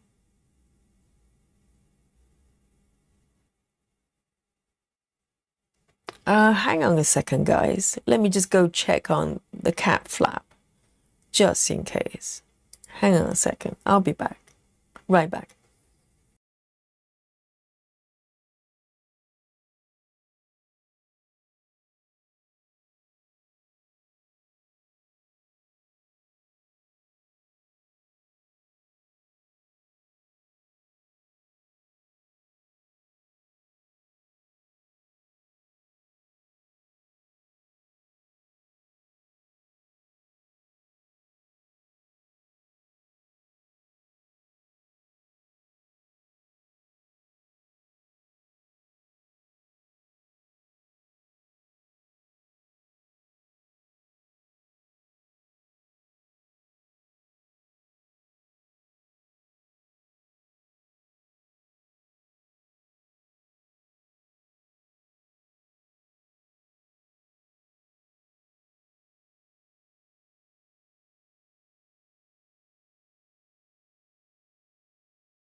Don't know,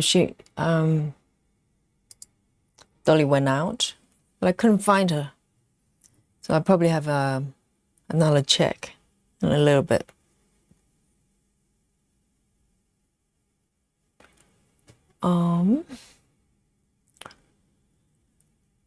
Where am I? Here. 3.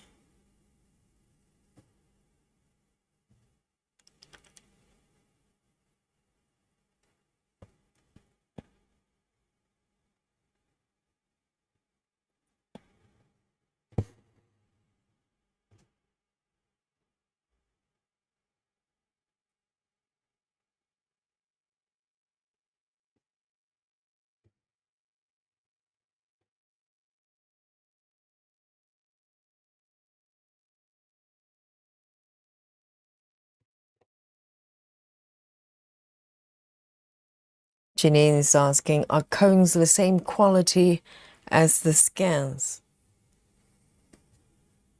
I think according to Nikki, the cone ones may be slightly, I don't know, I can't remember what she said.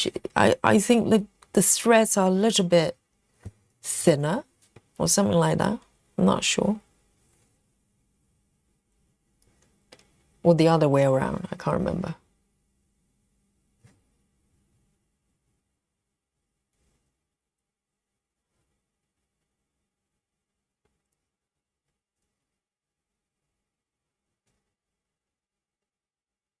One, two, three. 1, 2, 3.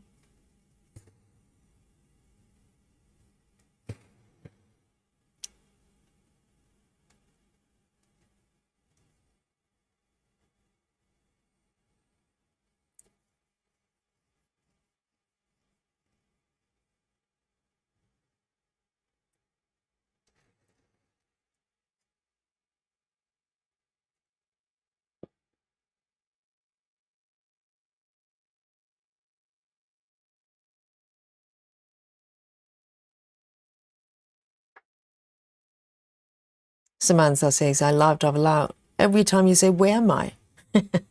and Samantha is probably laughing a lot because I say that quite a lot. And particularly today, Samantha, look at the area I'm working on. 24 blocks, I ask you. So literally, I feel like I'm working on a world map or something.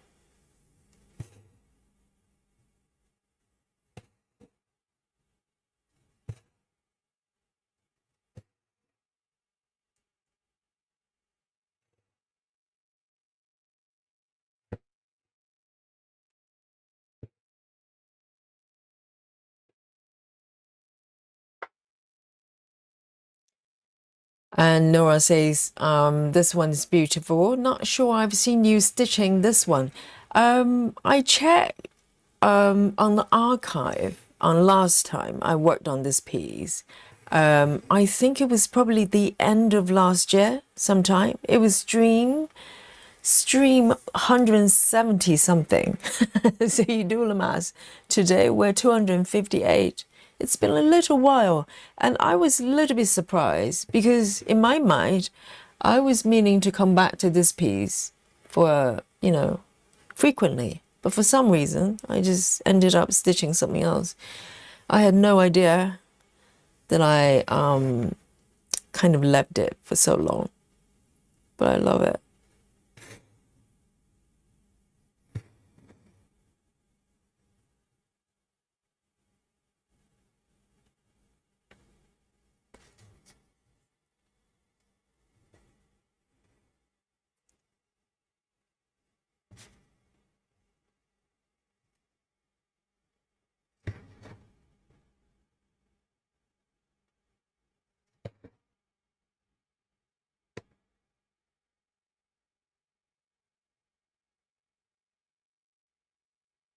Lona says, we need a t-shirt that says, where am I?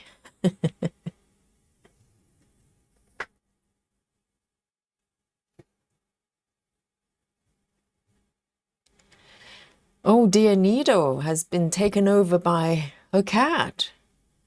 She says, cat decided to sleep on my lap. No more stitching for me tonight. Yes. They're going, well, it's me time now. No more stitching for you.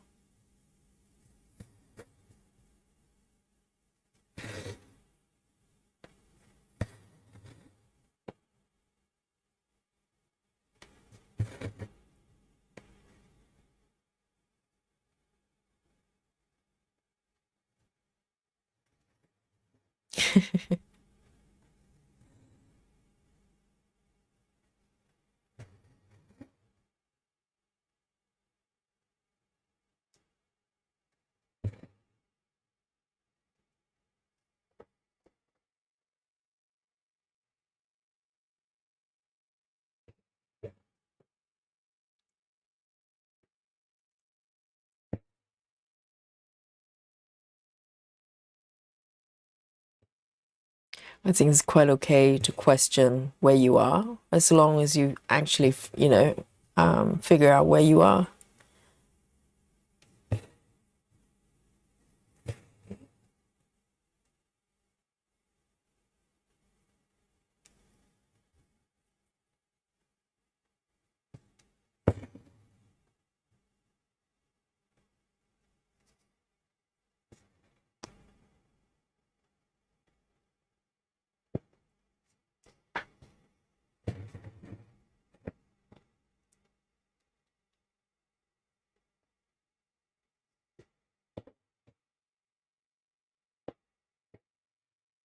And I've got 11 more stitches with this one. Incredible. I think I'm relatively fast today. What a shocking thing to say. Yes. Because each color that I've been stitching today has got over 70 stitches.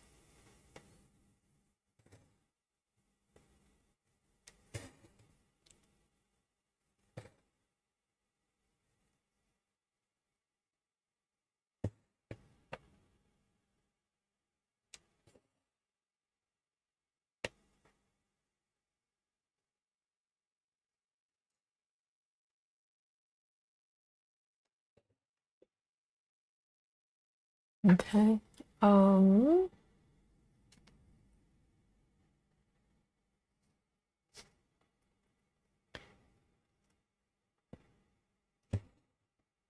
One.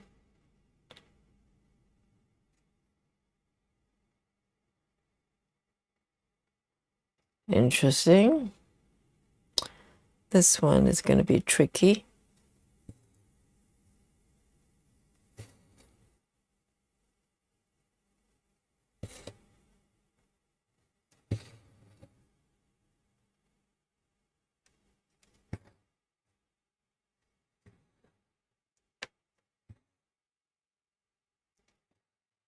Right, then I am going to have to end here, and there are 5 more stitches on the other side.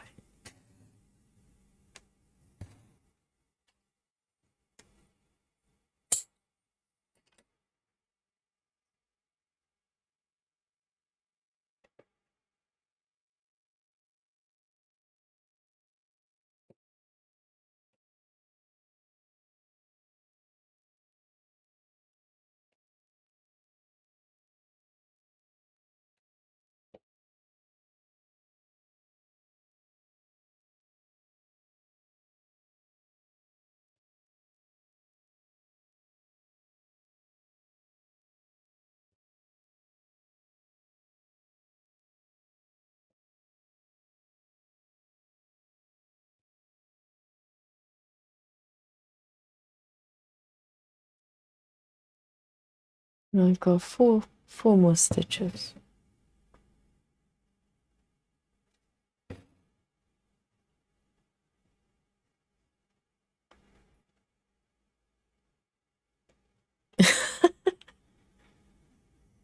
Lynn says, Yogi, the red pepper gets thumbs down from Midnight. The guinea pigs, he picked the strawberries. Oh, Midnight, the guinea pig. So Midnight is the name of the guinea pig. And, oh, right. So Lean actually, but Lean, that's not a fair competition, of course. Of course, guinea pigs is going to pick strawberries because strawberries is just delicious. I would have picked strawberries as well if you put red peppers and strawberries side by side. But if you put red pepper and kale, and kale, see which one Midnight is going to pick. Probably red pepper. And I had some red pepper today as well. Delicious. 1, 2, 3. And there's one more. Amazing. Second color done.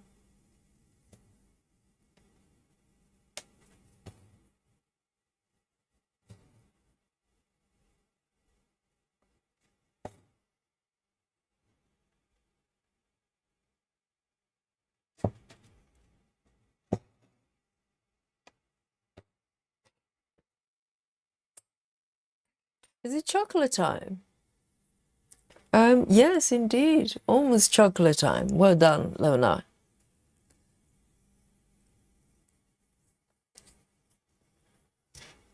Right.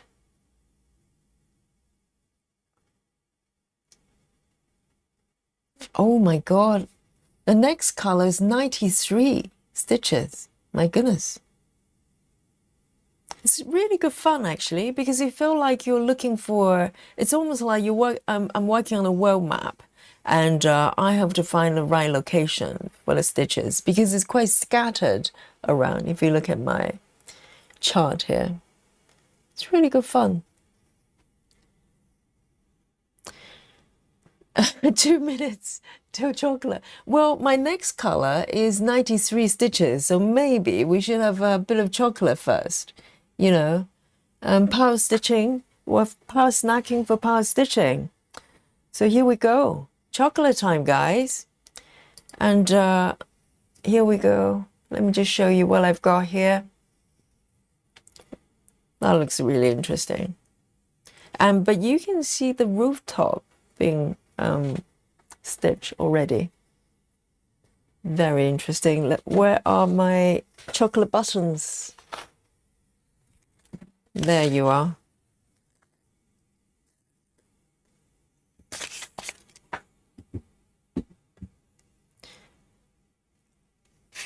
Yes, get some tea, okay? Drinks and snacks. Are you ready? My giant chocolate buttons are ready. And I've got my coffee as well. Yes, Suzanne, have some chocolate. Here we go, my chocolate buttons. I just opened this one. Was it yesterday? Not yesterday or day before. There you go, giant chocolate button. Cheers, everyone. Happy Thursday and happy stitching and happy every day.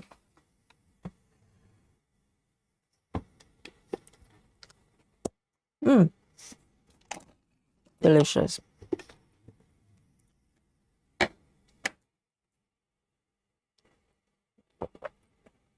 Thank you, Lona.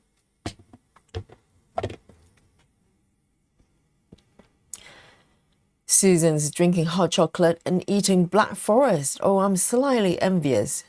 I'm Black Forest less. I need to get some more.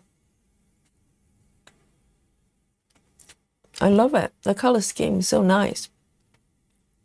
And something about 14 count is just so comforting. It's almost like they never let you down. You know, 14 count is just home.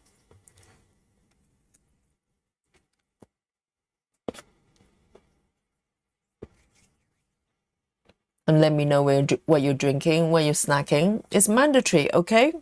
It's chocolate time. You need to stop stitching and snack.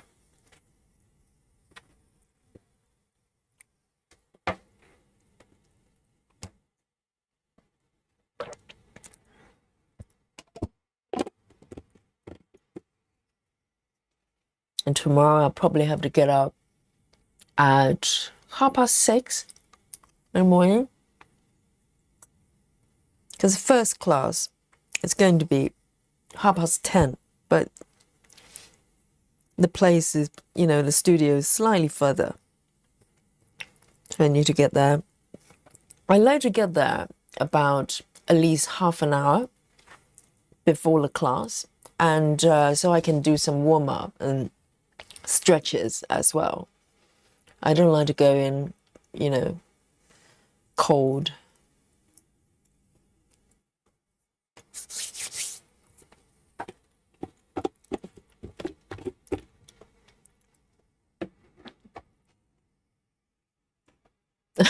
Yes, Susan says you need to hype on Mr. Yogi. I think the solution would be there will be his and hers Black Forest chocolate. That's the only solution.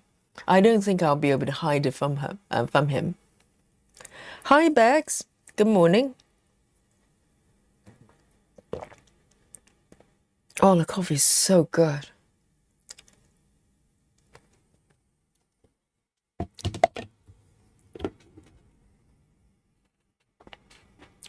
Suzanne says I just had some phaser chocolate a bit ago. Since I have to go to sleep soon, I'm going to finish 3 more rounds on my sock and then bed. So Suzanne has been knitting socks today. Have you? And I hope the sleeping routine is is doing good. I think it's a lot better if you can establish some sort of routine. I don't really have it, but my body is kind of used to having different, sleep time. Roughly, well, maybe not drastically different, but I get up in the morning at various time. Like tomorrow, I'll be getting up quite early in the morning, but sometimes I don't get up. If I only teach in the afternoon, I don't get up till 10 o'clock sometimes. So really depends.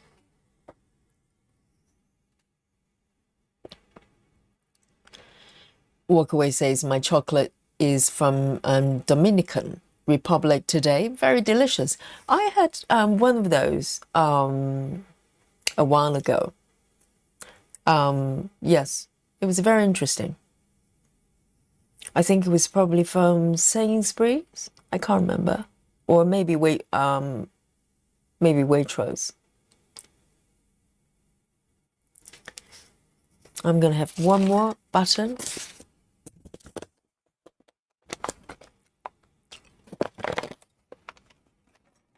Suzanne says, I was awake until 4 a.m. I just can't get in bed. Really? Sorry, I've got chocolate in my mouth. I'm being shocked at the same time. But Suzanne, I thought you went to bed. Were you here yesterday? You were here. Or maybe the day before. I remember you went to bed quite promptly at around past midnight sometime. How come you can't sleep?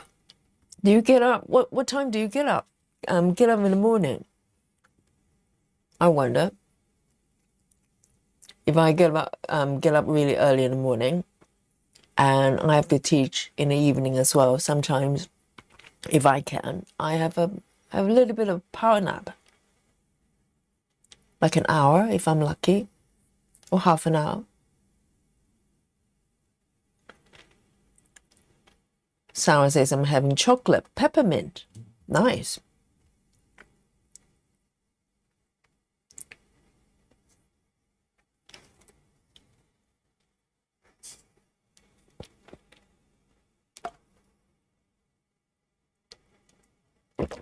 Suzanne says I'm nearly done with one sock and about 40 rounds left on the other sock.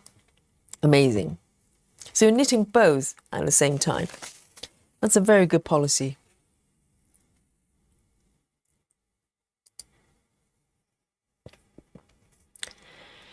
Ben, hello Ben. Ben says, how many whips do you have currently, Yogi? Currently, I counted my saga patterns recently. I think I've got about 23 so far. But there are a couple of them I'm not too sure at this stage. Either I'll probably restart or maybe part them for a little bit. But other than that, so roughly around 22, 23. And how many have you got, Ben? One. I'll be shocked.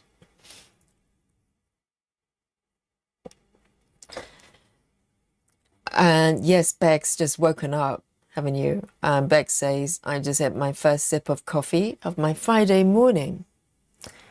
Yes, the first coffee is the best. Well, actually, that's not quite true. It's like this one I'm drinking, which is, I think this is the third one. Today, I actually have 3 coffees. And this one is just as good as the first one. Oh, so good. Delicious. Delicious.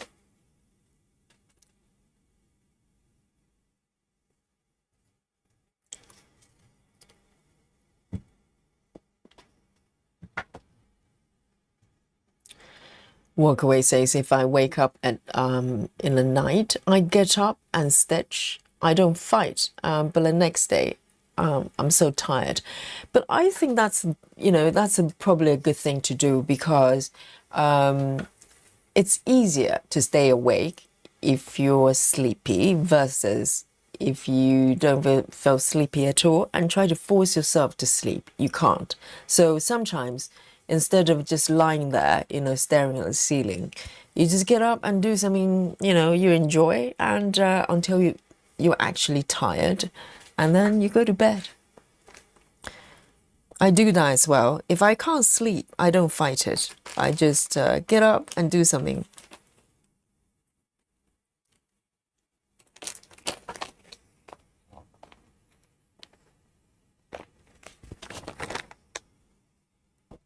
Okay, so 3A30.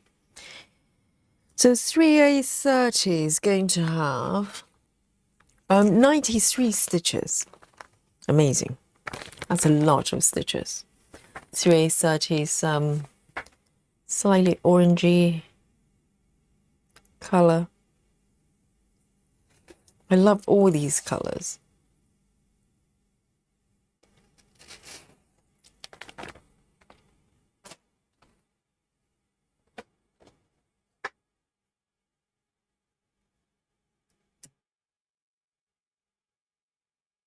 Oh, so Alex is not home. Where's Alex then?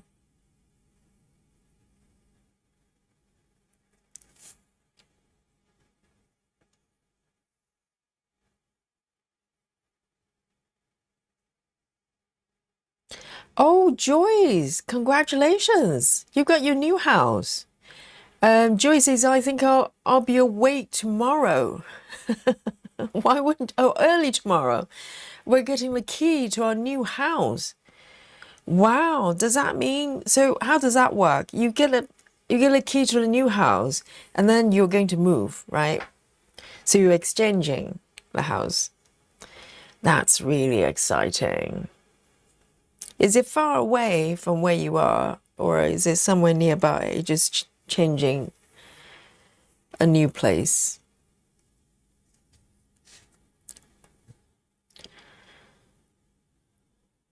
And I'm glad it's all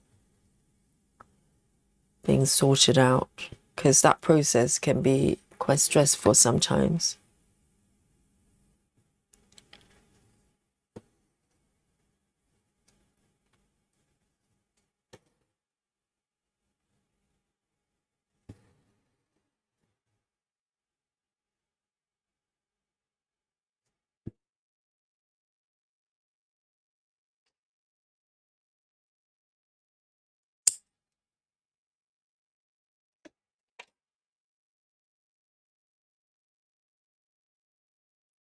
Suzanne says I cast on one sock to do the cuff and cast on the second sock and worked 20 rounds on it, then switch. I usually switch every 20 rounds until the heels, then I do each heel.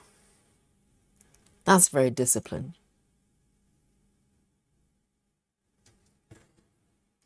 Yes, I think that's the best way of doing it, so you don't end up with just one sock, like I do.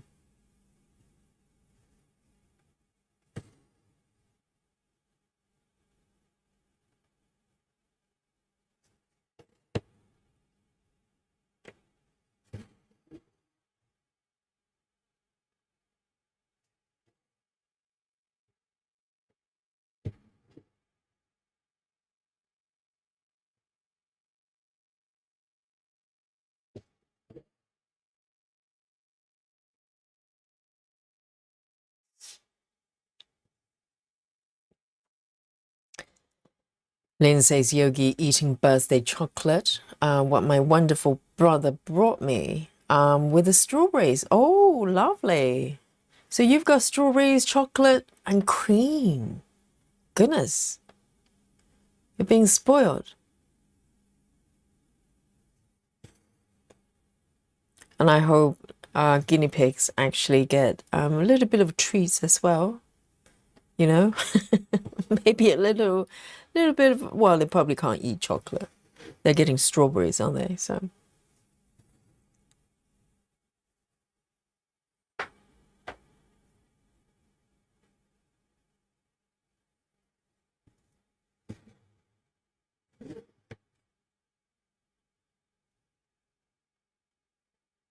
Ah, so Alex is with his dad. So it'll give you some time to kind of relax a little bit.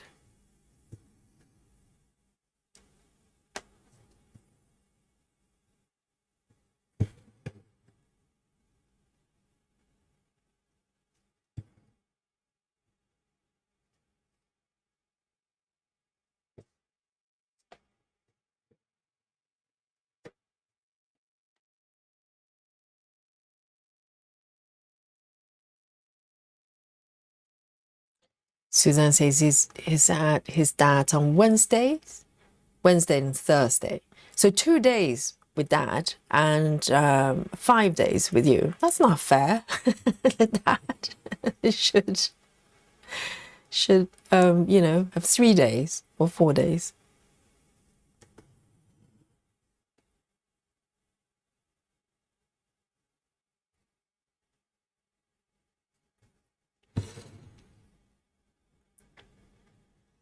Catherine says, I'm so glad my kids never stay with their father. He just visits. Does he not complain? I suppose if you work out something that works for both, then it's not a problem.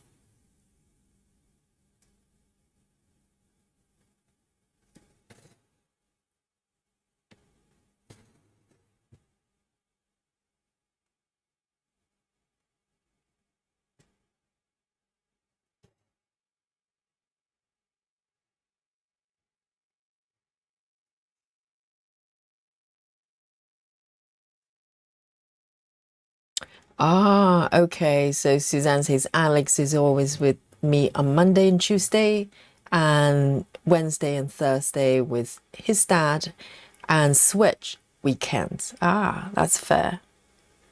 That's nice because both of you will need some, a little bit of a break and just do things you need to get on with. That's important, isn't it?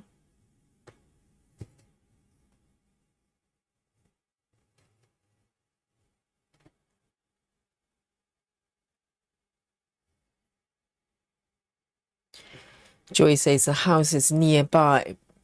We still need to do a lot, but we're very happy to finally get started with all the plans. Amazing.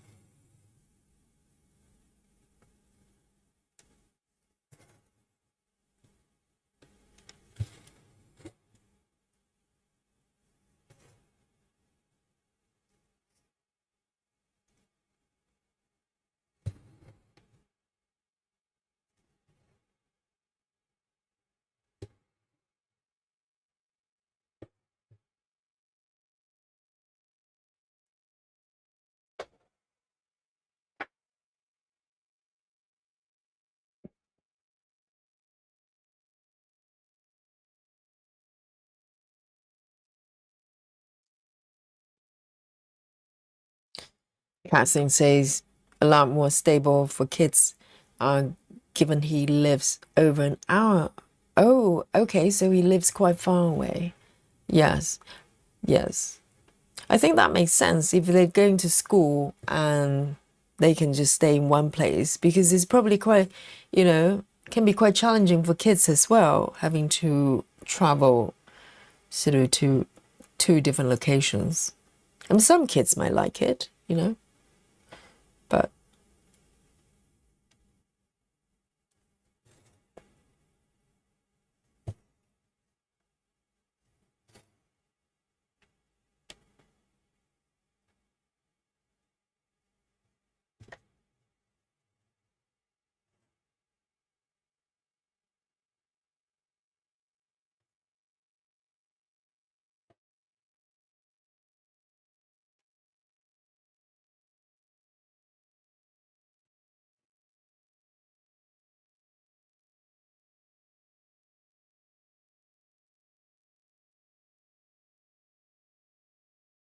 Suzanne says, I used to teach on Wednesday and Thursday night, so we had to come up with a solution.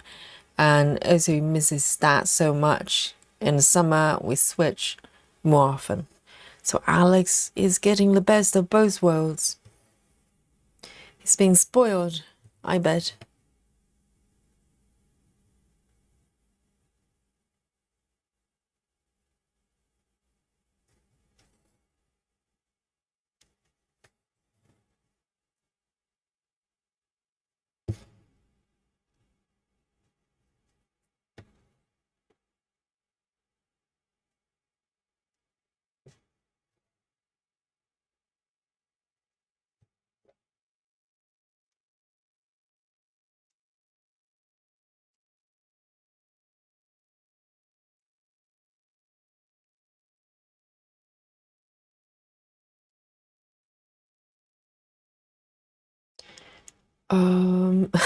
I was about to say, where am I?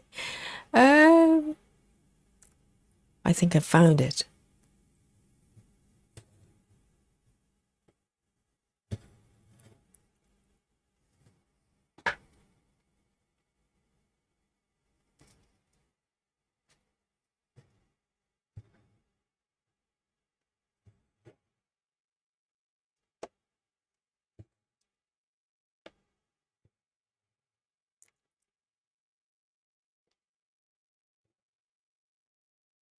So he's spoiled. I knew it. I knew it.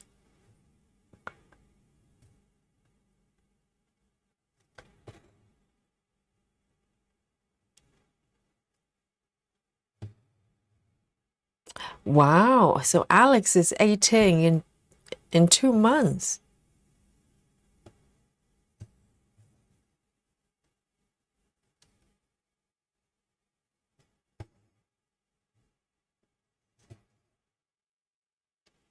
It's going to be a grown up.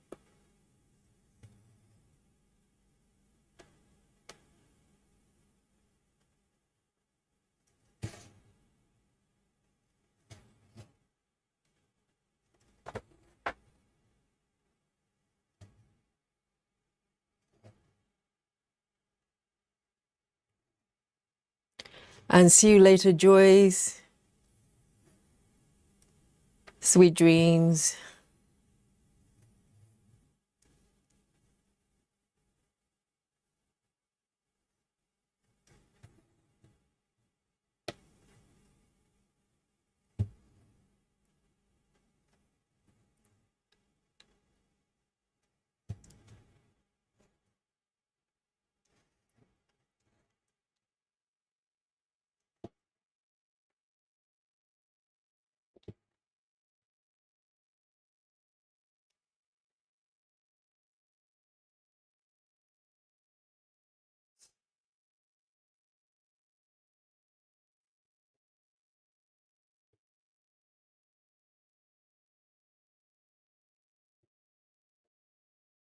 One, two.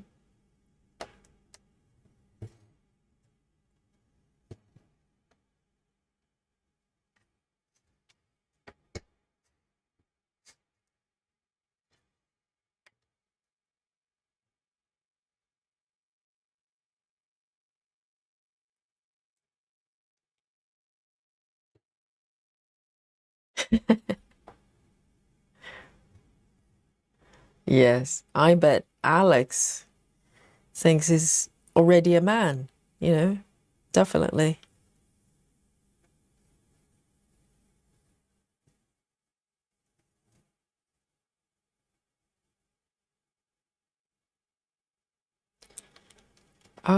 Have I stitched that one correctly? Oh, yes, of course. Hang on.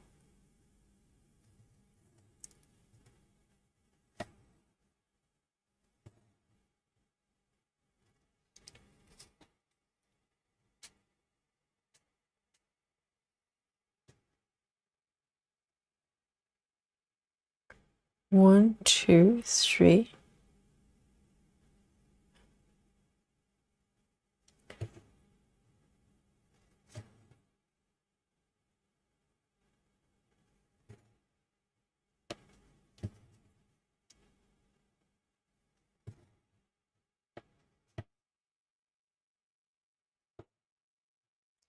I think this way of stitching in such a vast area is working because it's 14 counts. I think if I try to do this for 25 counts, I'd probably be sobbing by now.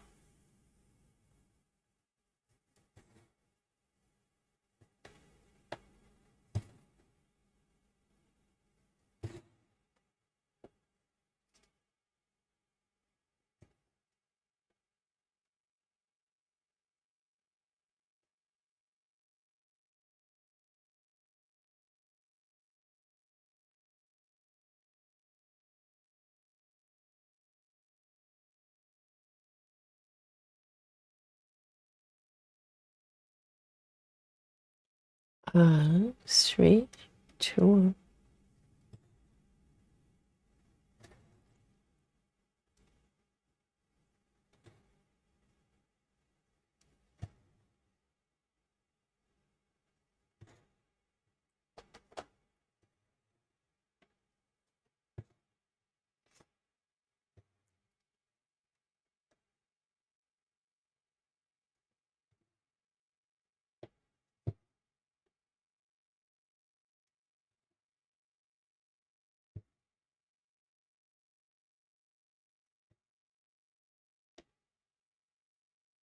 There you go.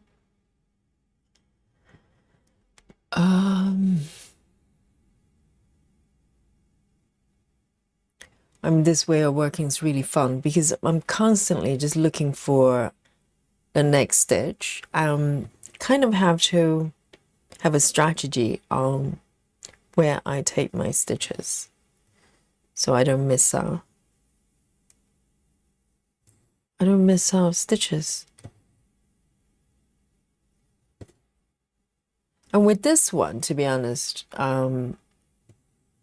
it's probably very hard for a child to keep track. So I can fudge however I want. No one will be able to tell.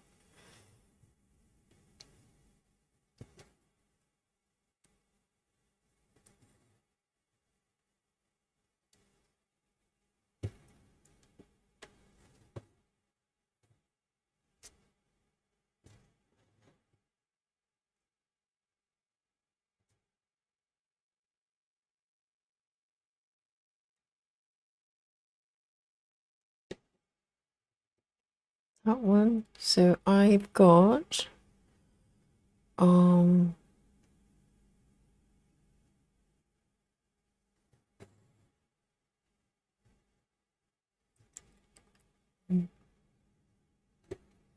2, 3, 4.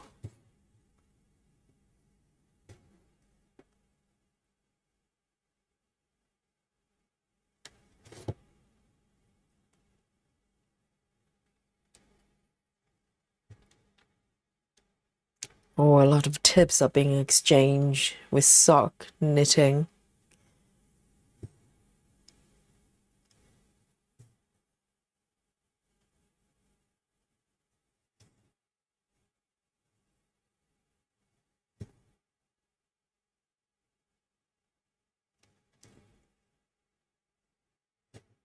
One more here.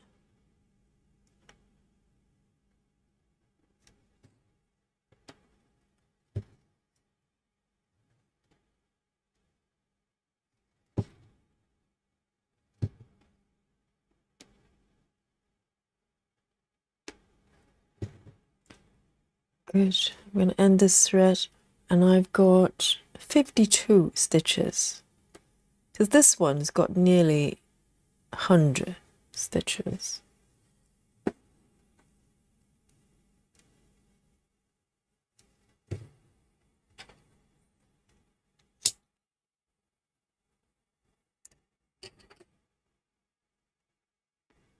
Cool. 3/830.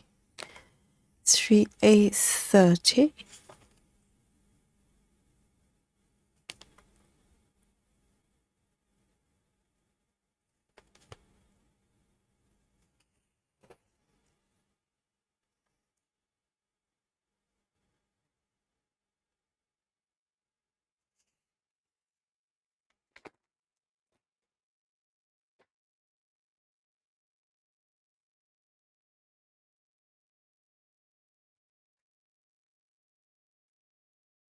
Suzanne says, I love knitting, sock knitting. Even have designed a few patterns, really.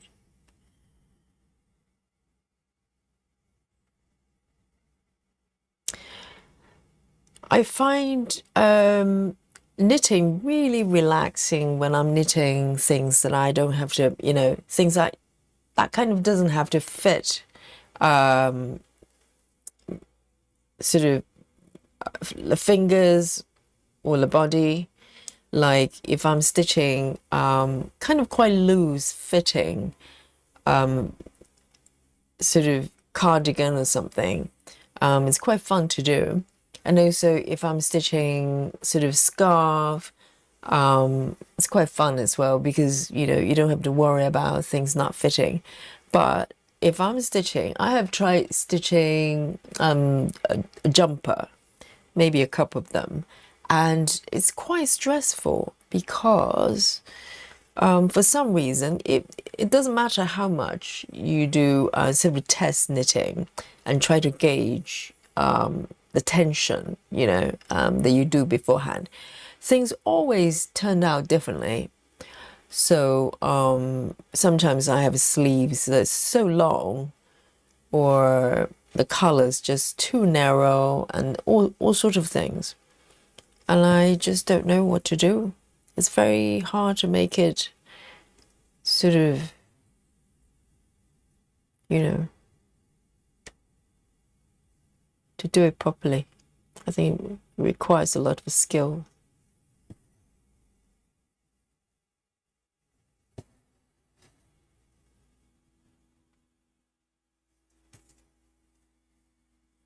It's just one stitch here.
So walk away. Are you have you got patterns as well?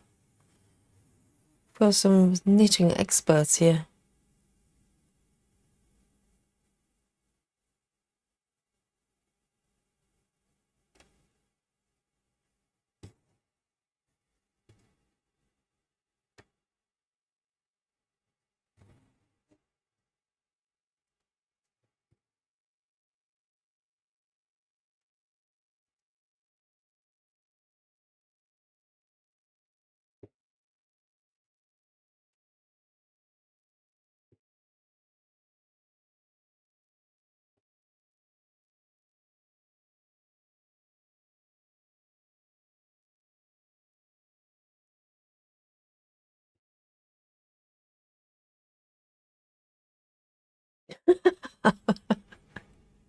Oh my goodness. That made me laugh. Walkaway says, I put 2 bay leaves in my soup and now I can only find 1. So 1 has gone missing in a pot. I don't think bay leaves, they disintegrate. It's got to be there somewhere.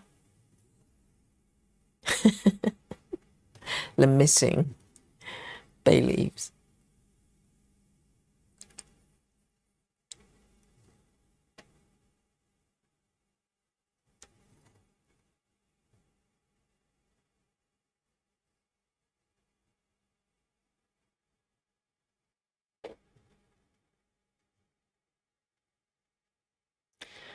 Suzanne says, check out ASA Tricosa.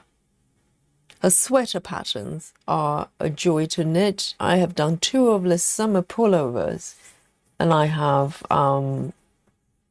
another working on. Love them. I think, yes, it can be the patterns, but also it's probably just, I don't know. I don't attention control, because I can follow a pattern and I work out the size, you know, the number of stitches based on the size I'm going for. But somehow my sleeves will be will come out a different length or different width. I don't know. I think it's just tension control, and it probably comes from experience. You know, even though I've been knitting for a long time, but I'm just not very good at controlling tensions of, you know. So I'm totally okay knitting something like loose fit cardigan or something, or a scarf. I can do it quite well. But when it comes to socks, you know, socks is a good one. Socks, They probably come out different sizes on left and right, you know, sock. They come out differently. So I think it's probably skills and experience as well.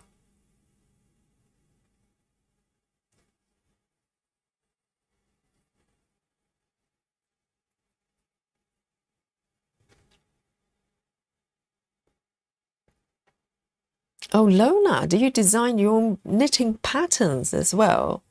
So you're not just stitching. You have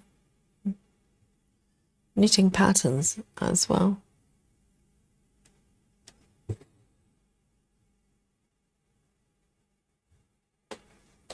Maddie says I miss knitting, had to stop because my bad thumb couldn't handle it. The thumb, I'm trying to think. You have to hold your needles. But you can stitch, so is that different?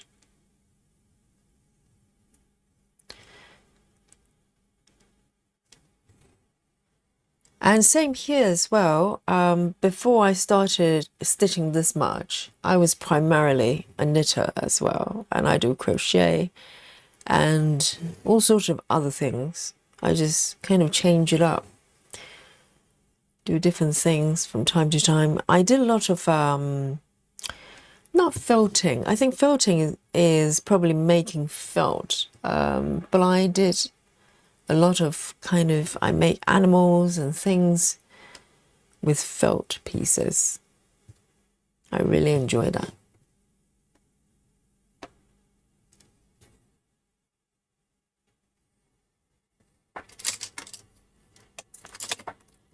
And I'm trying to find the one I did with the felt. Oh, I think I showed this one before.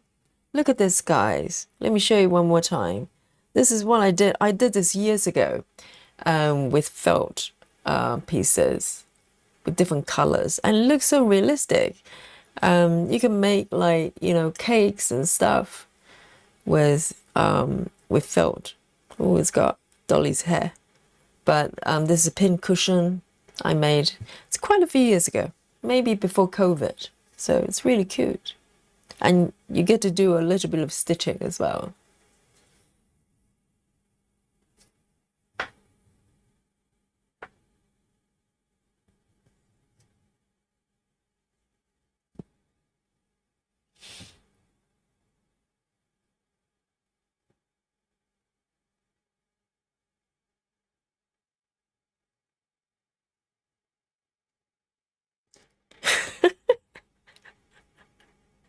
What are you talking about, Lynn? The birthday girl. Lynn says, Yogi, I think I'll name my auntie Konami.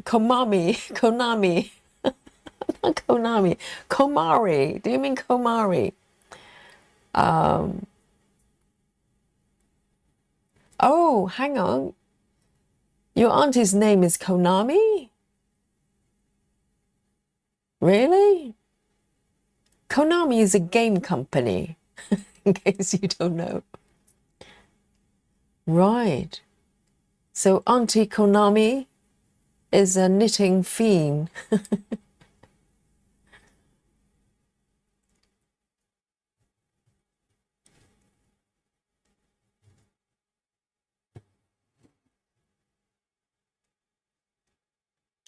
Oh, Janine, yes, you do not want to eat, bite into bay leaves. You're not going to like it.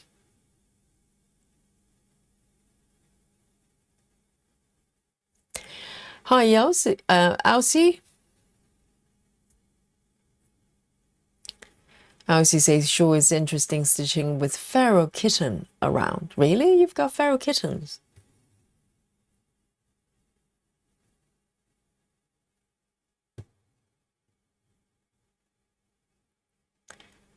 Oh, so Janine's having nachos with guacamole. Susan, did you see it? Did you hear it, Susan? Janine is having guacamole with nachos, and she loves it. Susan's allergic to avocados. See you later, Sarah. And see you on Saturday indeed. Yeah, thank you so much, Sarah. So Saturday, so we're not having double stream, but we are going to have our aim to start a little bit earlier. So we have a longer session for Amy Saw. So it's gone really quickly though. I remember we did Amy Saw not very long ago. And lo and behold, we're here. Oh, this one, I think I'm one stitch off.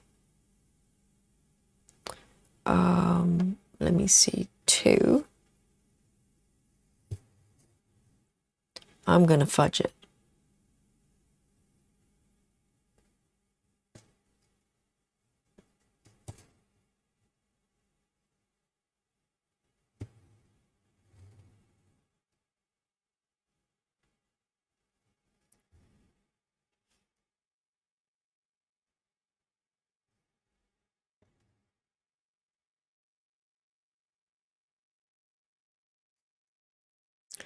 So Maddie is okay for holding tiny needles, but not knitting needles. That's a shame though.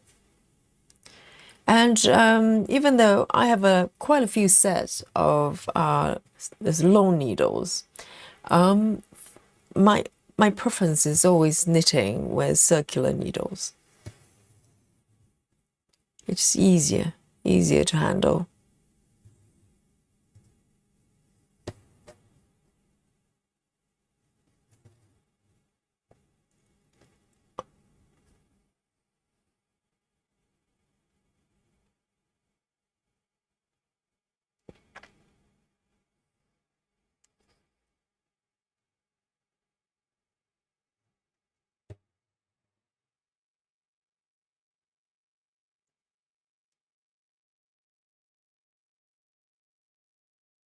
Learner says I need felt. I know, it's so you can make all sorts of things, and particularly making cakes and stuff and sweets.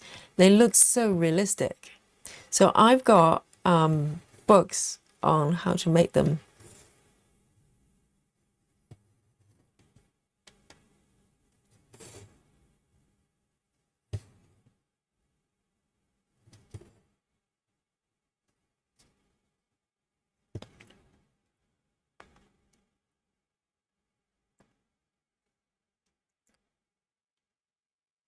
One, two.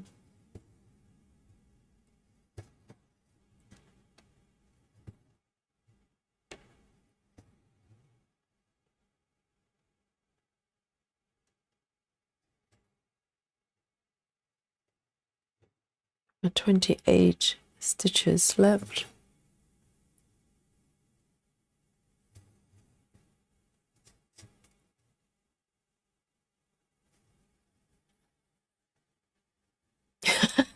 I try to tell Susan guacamole is delicious. Because Susan and Janine, they're in the same team when it comes to KO, but now Janine is going guacamole is delicious. There you go. And welcome back, Busy Mom. Oh, Busy Mom is just started knitting. Yes. Oh, I think Busy Mom's a new knitter. I think trying to pick up knitting and crochet recently. It's nice, isn't it? It's so relaxing to do. Oh, it makes me want to knit as well.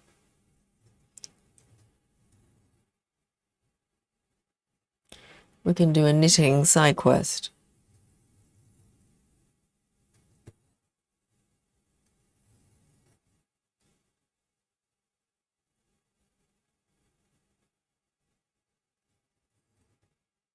Oh, I just did one extra stitch. That shouldn't be there.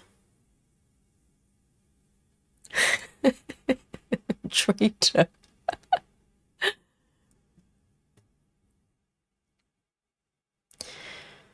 Yes.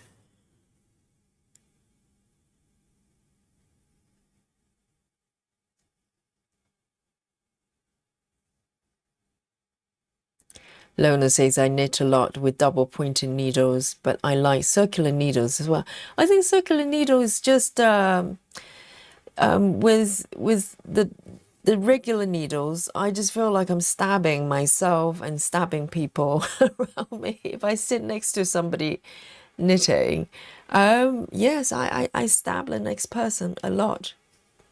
And circular needle is just safer for me. And I don't want to stab my cat either.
Passion for stamping says not enough hours in a day to do all the crafty things we want to do. I know, exactly. But, you know, prior to this rabbit hole with stitching, I was kind of, I would say, well balanced. I was primarily a knitter, but I still have capacity to do other things. You know, I would do a little bit of felt, a little bit of sewing if I feel like it, and all sorts of things. You know, I was always curious and wanted to try different things. But since I started doing full coverage, man, it just the bandwidth just narrowed down so much. And it's quite weird. And I think a lot of stitchers probably feel the same as well. You know, prior, they have a life before and after full coverage. And now, you know, I can hardly find time. The other day, we did a member session. I was doing crochet. I was working on my blanket.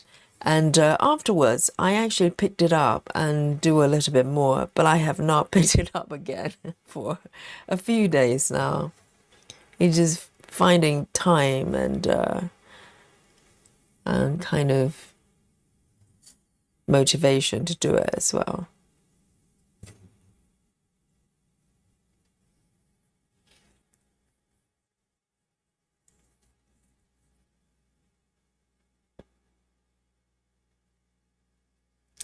Janine says, I haven't knitted for so long that I've probably forgotten now. Yes, I think it would be quite easy to pick it up again if you used to knit with crochet as well. Because a lot of stitches I forgot how to do, but all you have to do is just get reminded. And it's like muscle memory, you know. When I picked up my crochet hook, it just felt natural because your body knows how to do it, because knitting and crochet as well is such a repetitive activity. So your body remembers how to do it. So it's a little bit like riding a bicycle. I don't think you will forget. You just need to be reminded.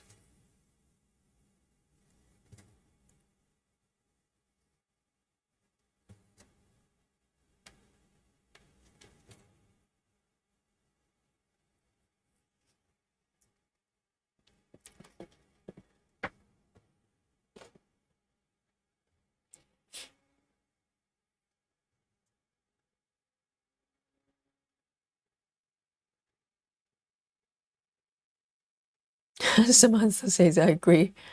I wish I could clone myself to do multiple crafty things at once. I know, just bandwidth, isn't it?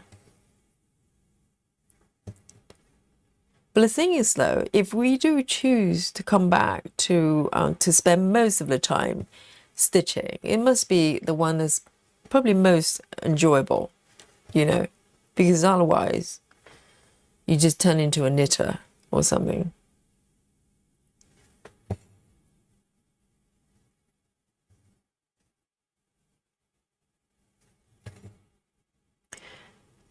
And I still have a few needlepoint projects as well. I have not finished yet.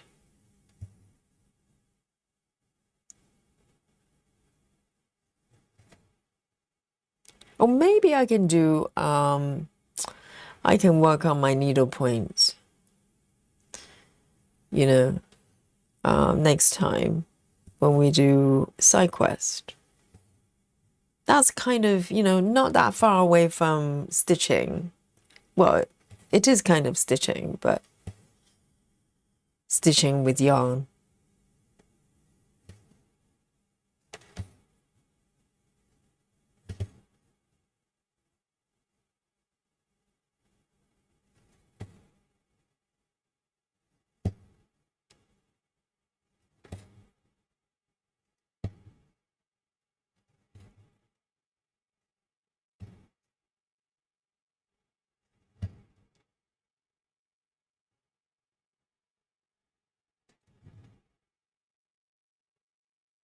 Whoops. Let me see.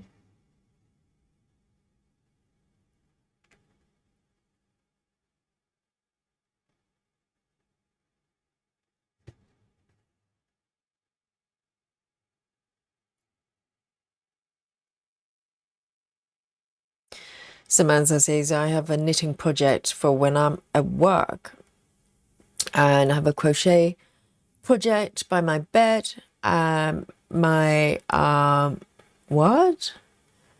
My macram in my craft room, and cross stitching in the dining room. Oh, Samantha is living a you know, full on crafter's lifestyle. It's got different corners, just planted different types of projects. So she can just, you know, go to the dining room, do one thing, and go to another room and do the other. That's hardcore. Samantha, I like it.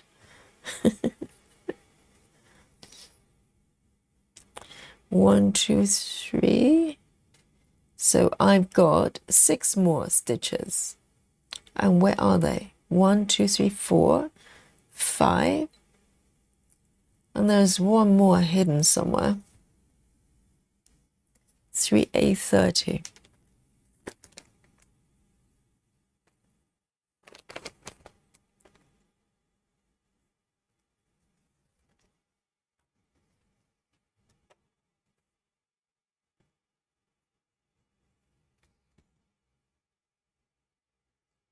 And the way Samantha is doing is probably quite a good idea, because sometimes, you know, when I feel like doing something, I don't know, something that I have not done for a little bit.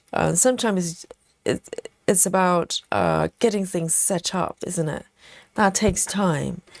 And if everything's there already, then you just sit down and start doing it. That's very clever.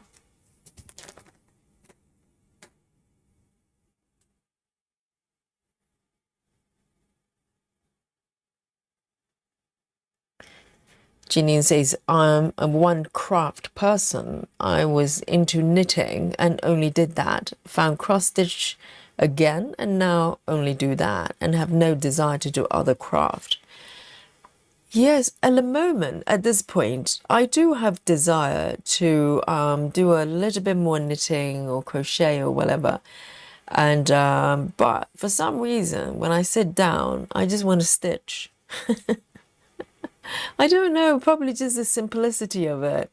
Because with knitting, for instance, even though, you know, it's not super complicated, but you still have to remember how to do this stitch or that stitch.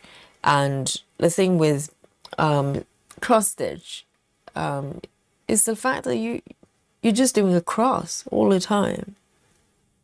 You don't have to think. So sometimes when you don't have a lot of mental capacity, you just want to relax. Just doing one cross at a time is very relaxing.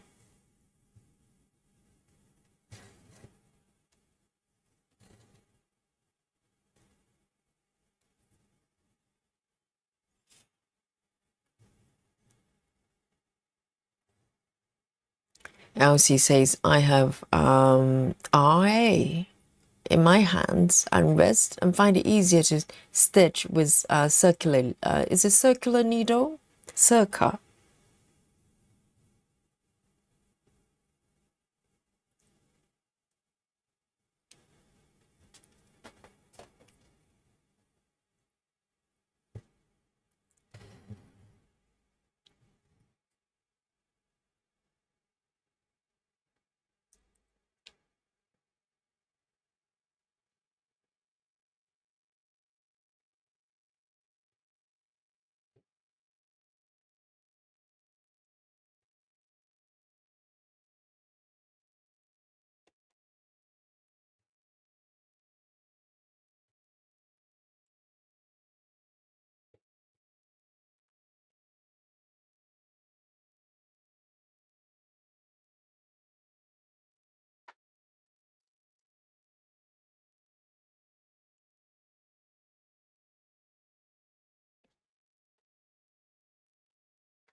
Clara says, I have several needlepoint kits from Dimensions, Bacilla. Yes, Dimensions. I can't remember where they're from. I got them from Liberty, because they have a really wicked haberdashery section, and they sell kits as well. I can't remember if they had Dimensions. I think majority of my Dimensions, I may have bought my first Maggie from Liberty as well. I can't remember, but they do have some beautiful, beautiful needlepoint kits. I'm gonna show them to you at some point. They're really beautiful, but none of them is finished as usual. Are you surprised? No. But I would like to finish them because they were made really, really good cushion covers.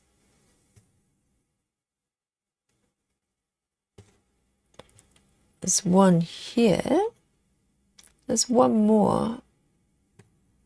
Okay, all the way here.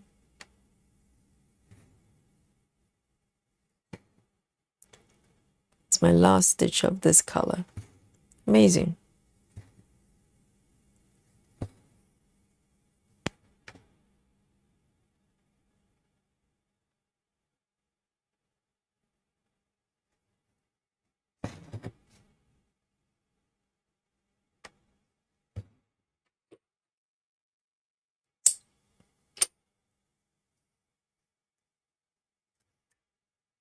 Lovely.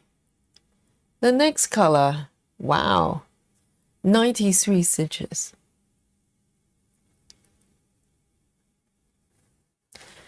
Elsie says, I want my head transplanted on a robotic body. Trevor. Yes, Elsie. Elsie wants to become part of Trevor. And she says, I have too many UFOs and my sister keeps getting me into trouble. As in, does that mean you kind of give up on projects? I have not done that yet, but I have projects that I have not worked on for a little bit. 154. 154 is a brown. Oh no, it's kind of a deep purpley color. 154.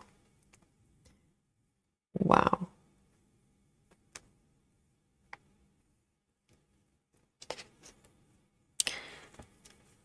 This organizer is getting a little bit unruly.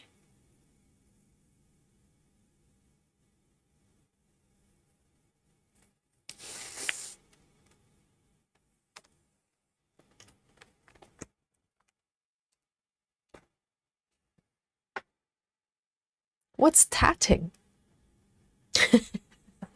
Rabbit hole. We're gonna open up so many rabbit holes.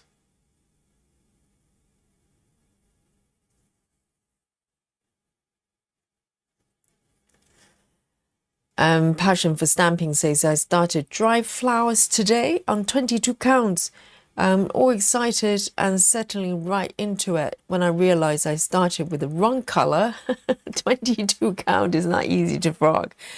Right, 22. Yes, the smaller the stitches are, the harder it is. But yes, and 28 count is a beast to frog.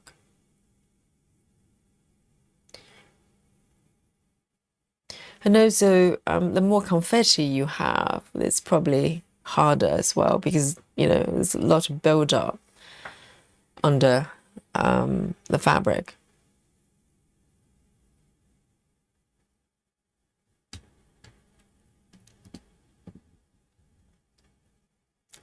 All right, 154, where do I start? Here. Oh, this is the rooftop. Interesting. Okay, so this is going to establish a lot of outline around there. Hang on, I'll come back to do those ones. 1, 2.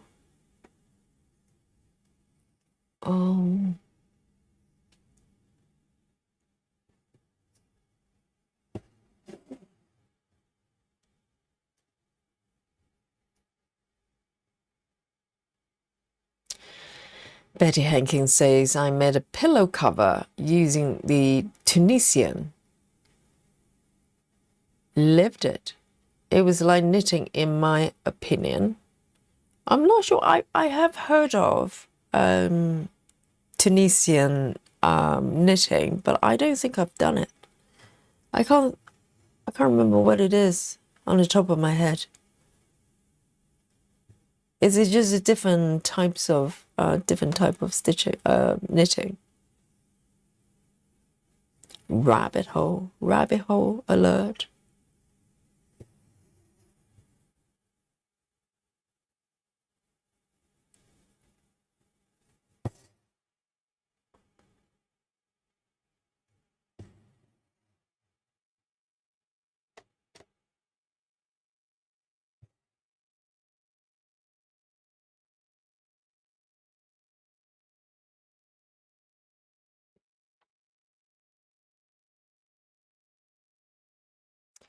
Ah, Samantha says, is a crochet hook with a long cable with a stopper at the other end, like a cross between knitting and crochet. I may have tried that at one point, actually. That rings a bell. But I have no idea what happened to what I did. Probably disaster. That rings a bell. I may have attempted that a very long time ago. I cannot remember. Wow, yes. I kind of remember there was something like that.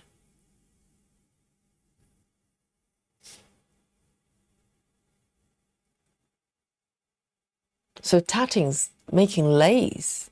Huh.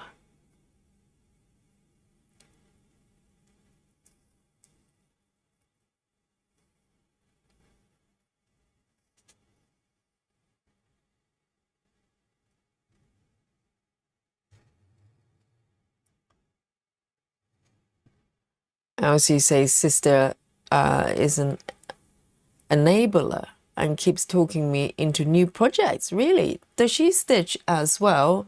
Or she's just very good at getting you to buy to start new projects? That sounds like me. No.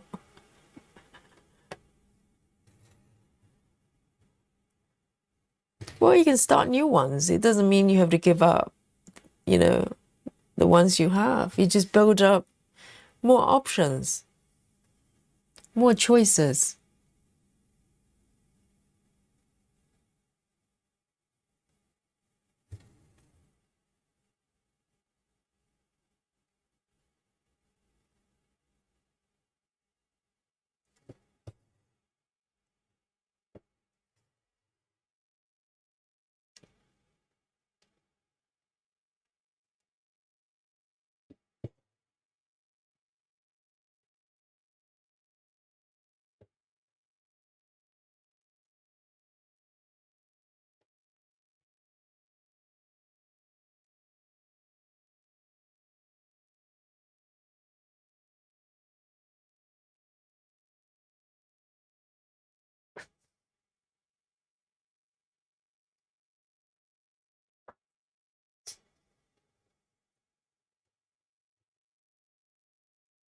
So tattings is crochet, kind of lacy things. I don't think I've tried that.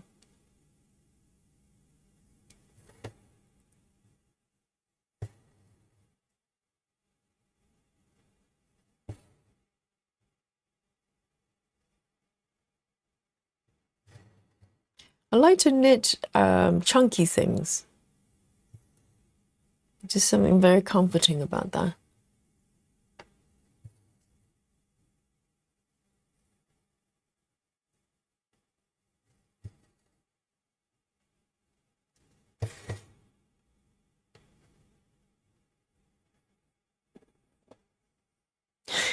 Rabbit hole emoji.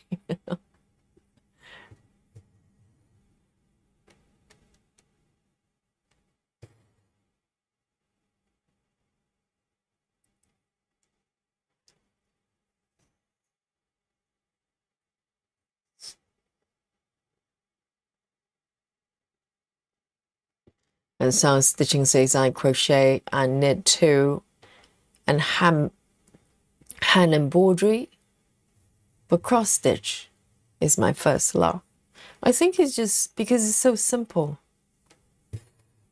It's just so simple because all you do is you're making crosses. You don't have to remember, you know, different stitches and how to do it.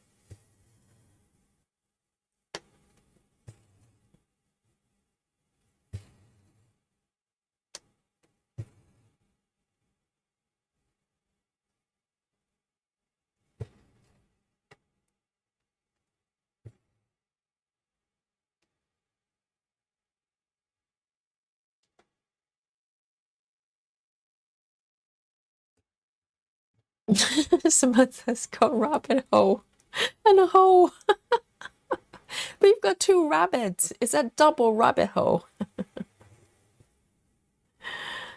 Like larger ones. The ones once you get in, you just can't get out, like this one.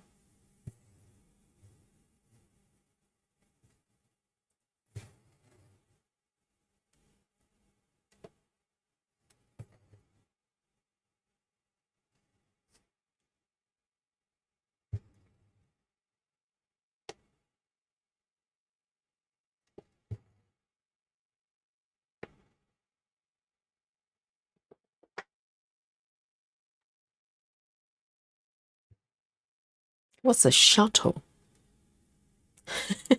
There's so many jargon. No idea.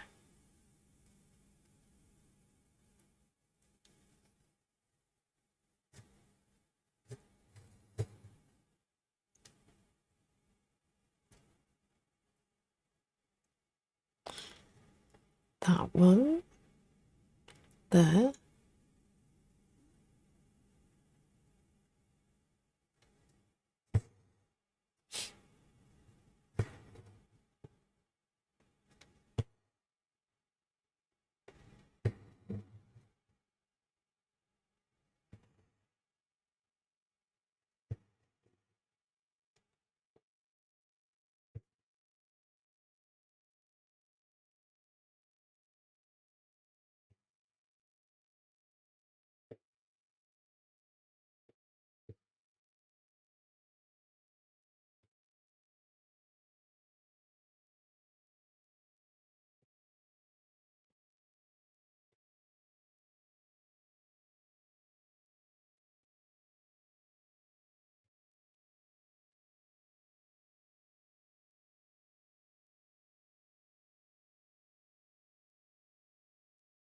Lola says the shuttle is like a bobbin, but with a point or hook on one end to make the peacocks. Oh dear, oh dear. I'm not going to ask what a peacock is.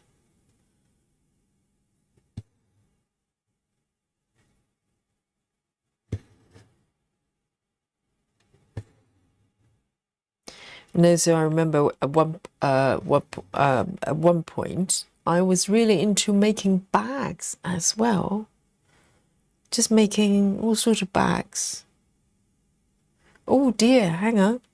Why is it this one this way? 1, 2, 3. Okay, I know what's happening. Because that stitch is not in the correct location. I bet no one notices. I could have just fudged, but you know, I thought I'd just do a little bit of reverse stitching. Demonstrate the technique for our new stitchers. There you go.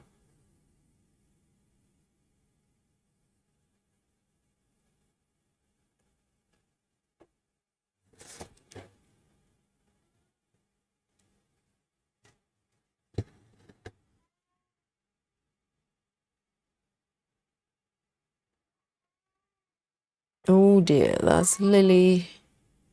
Lily's here. Lily's in the house.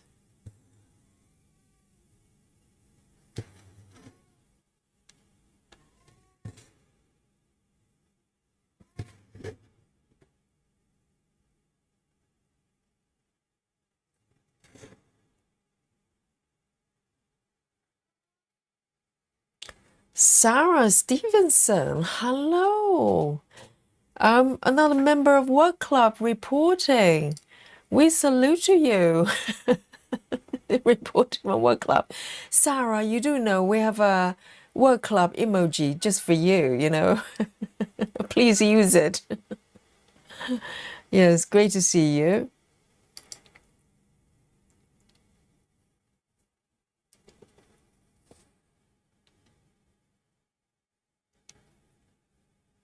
Lona says Picot is like a loop. Okay, fair enough. Busy Mom says, I love to retire so I could have more time to sew, cross stitch, and knitting. I know, just never ending. We should turn it into a full-time job.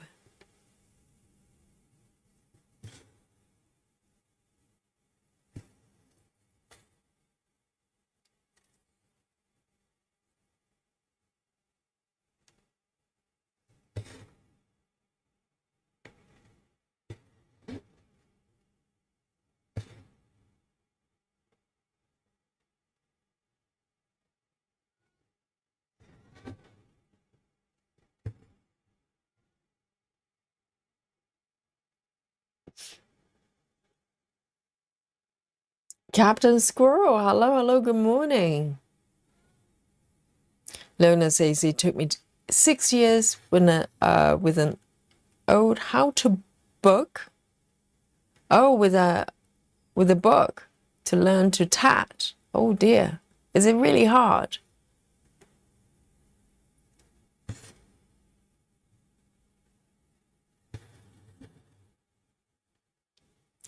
Yes, Lona, it's correct. YouTube is a godsend. I think it just speeds up how people learn things like 200 times.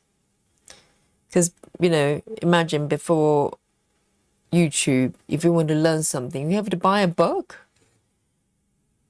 And then you have to read it. And you can't update books, you know, at all. If you get a book, that's what it is.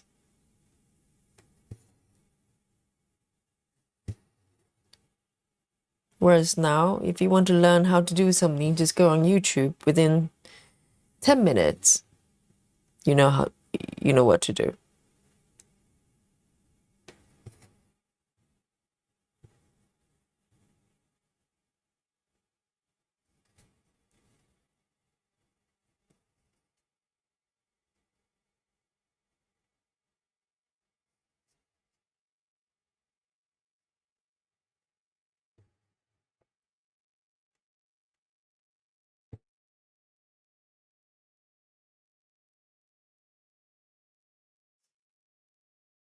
Clara says, Yogi, what color did you use for the back stitch?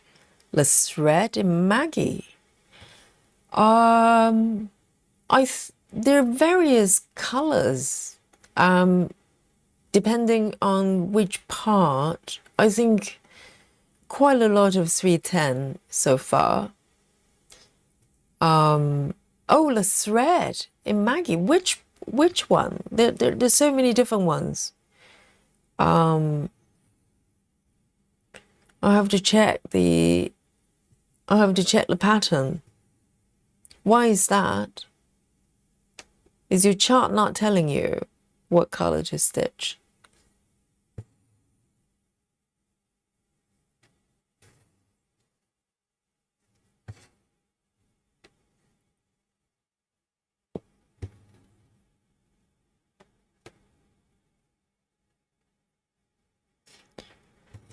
Lynn says, Yogi, have you got to go on the underground train in the morning? Oh, yes, for many, many years, Lynn.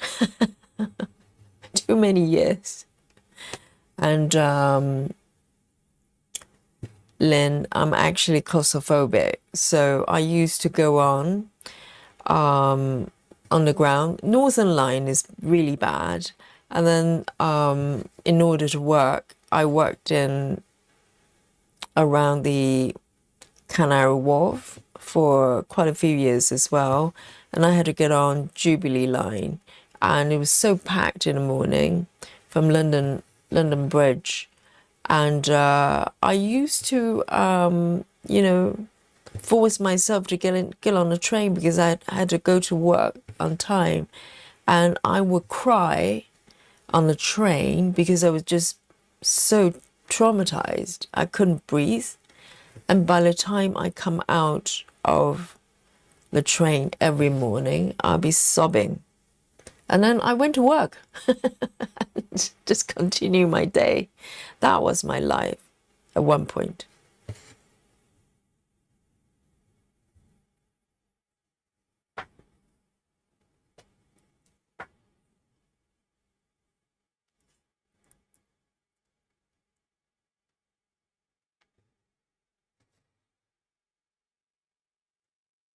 And that was before I realized I could get on a bicycle. Because prior to that, London Tube was the only mode of transportation for me, pretty much.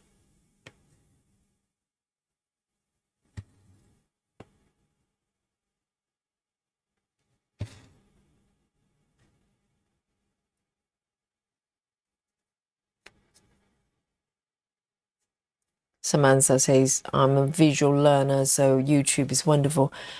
Clara says, the one on top of the sewing machine, I can have a check, actually. We can have a look. I just follow my chart, so we can have a look. I just stitched this yesterday. Let me bring on the back stitches for Clara. So you were talking about this one, because all of them are on top of the sewing machine. There are different colors if you look at this. For instance, if I tap on this one is 208. Can you see that? And they're different ones. So it really depending on which one you're stitching. The ones I've done already. Oh, sorry. I'm looking at the cross stitch section. Let me just close this one. Let me go to back stitching. Sorry, I was tapping on the wrong one. So let's have a look. So this one, for instance, 898, and these ones, this one is 739, for instance. They're all different. Oh, 898, most of them, full of spools. And this one says 739. So they're all different, Clara. You should have the same chart, don't you? I don't know what apps you're using, but so they're various colors.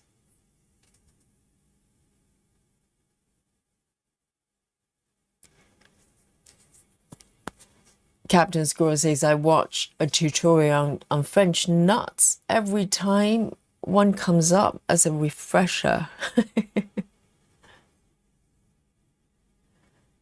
I think we can, we're learning things so quickly now.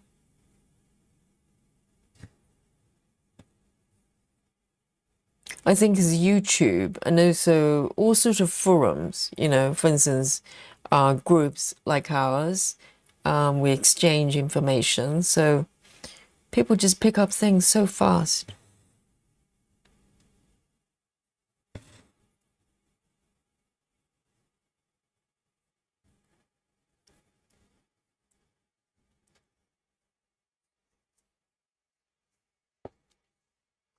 Clara says, I can't tell on Saga what color to use. Does it not tell you? If you go to the back stitching layer, does it not show you which one to use? You should have the same chart as me. And the paper chart says to use dark brown. Oh, if it's dark brown, it could be, let me just go back and have a look. It could be, because majority, the ones I've got, I think it's probably 898, but that's dimension, not dimension, that's a DMC number, because it's a kind of brown color.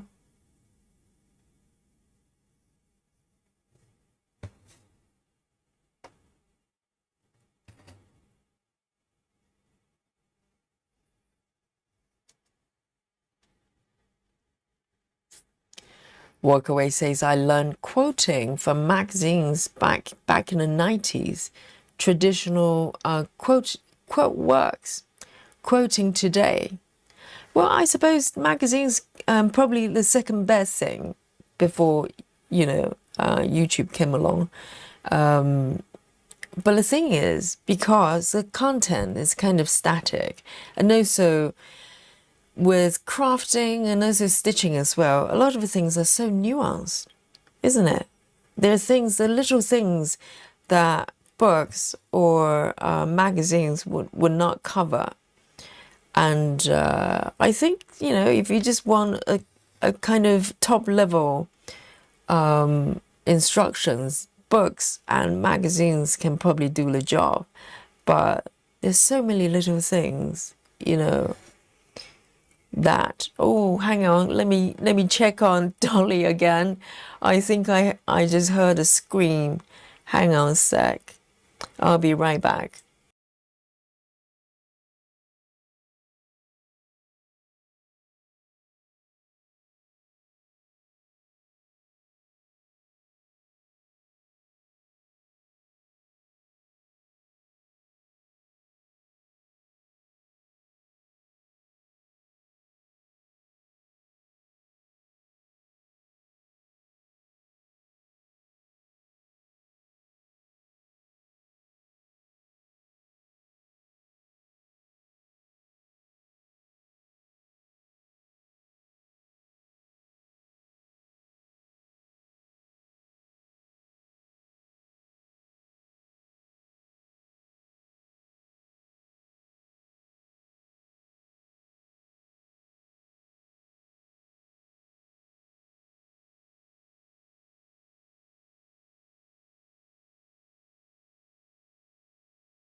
All right.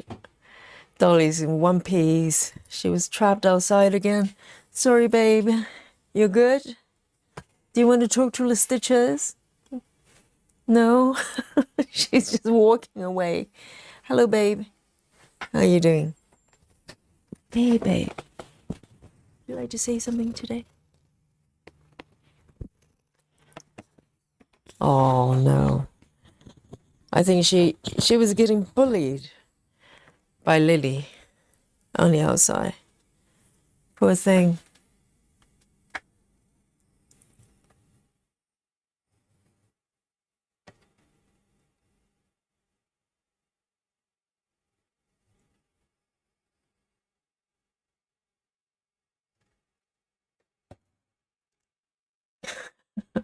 scream.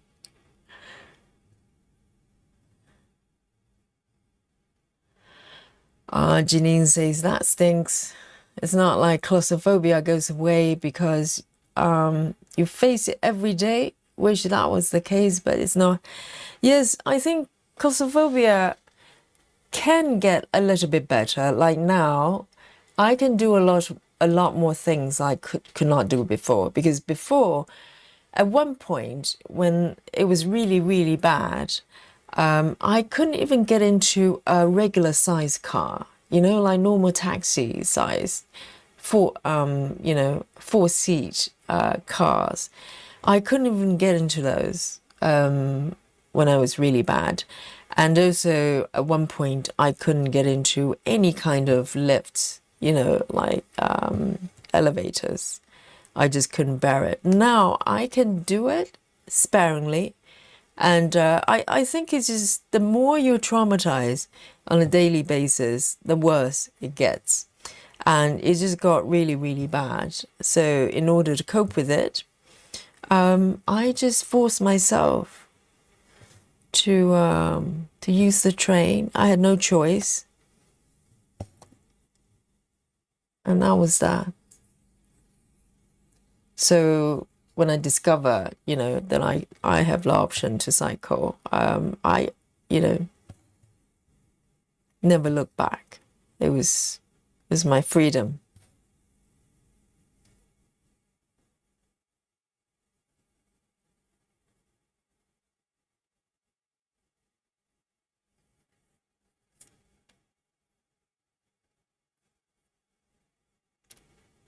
Clara, you need to switch to a back stitch layer in order to do that. So there are different stitch layers. You need to make sure you tap on the back stitch layer.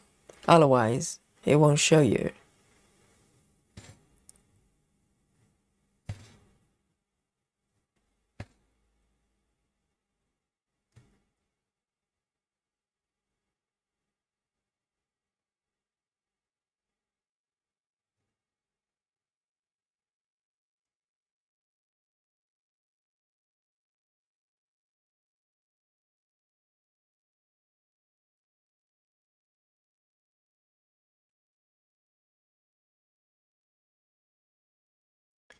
Um, 2 stitches here.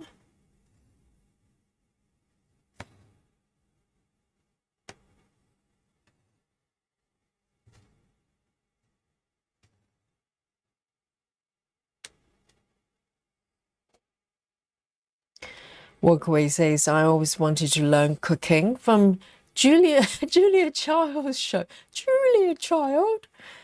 Yes, but I eat plant-based and all her food is so not plant-based.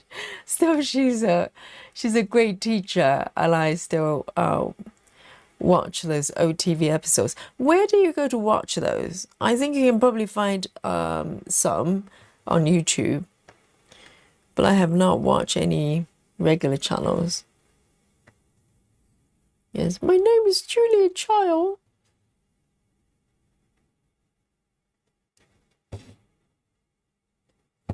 And I think, you know, it's quite fun to watch cuisine at that time, you know, TV cooking at that time, because everything was so, a lot of coloring, I find.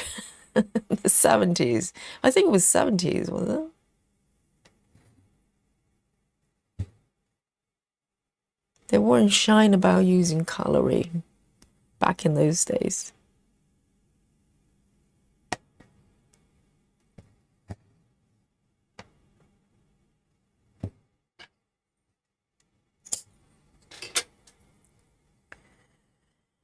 Very nice. I need a little bit more 154. In fact, I've got 47 stitches left. 154.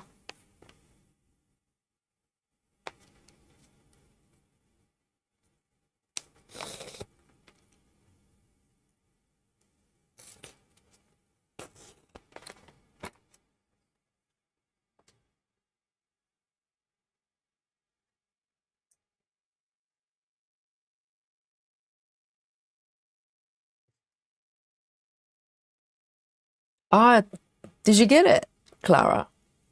Yes. 898, that's correct. Yes, so you need to switch layers.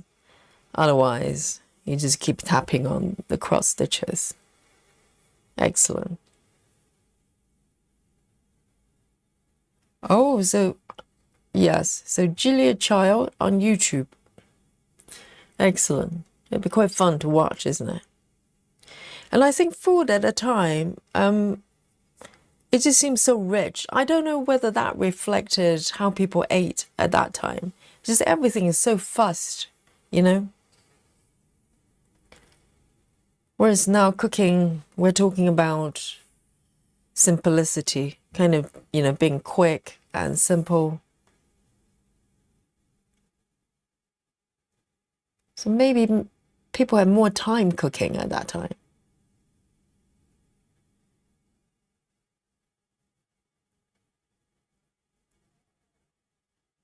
Oh dear, my app is frozen again. And I'm not talking about a movie.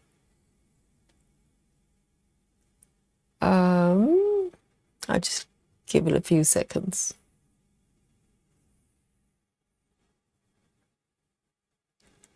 Walkaway says she was fearless. I think there was a movie about her.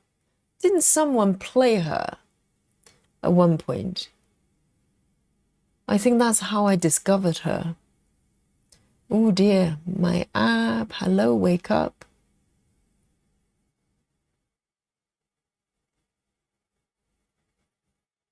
Okay, it's better.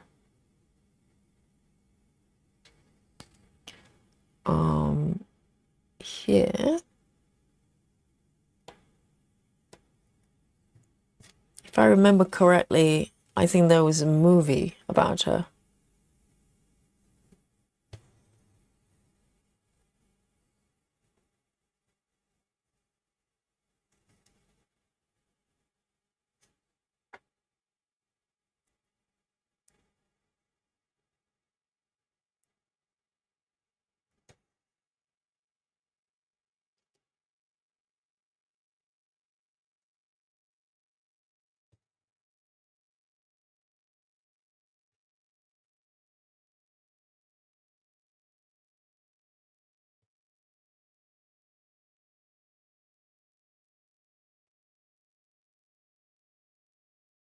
Oh, it's a Meryl Streep, a streak?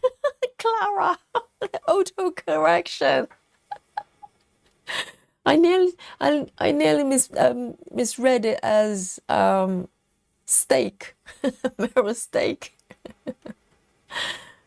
Meryl Streak. Was that her playing Julia Child? I vaguely remember there was a movie about her.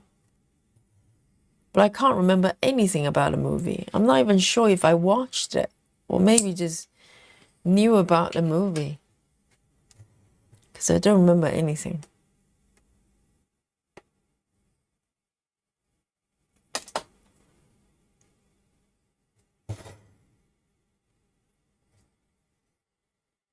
I'm Julia Child.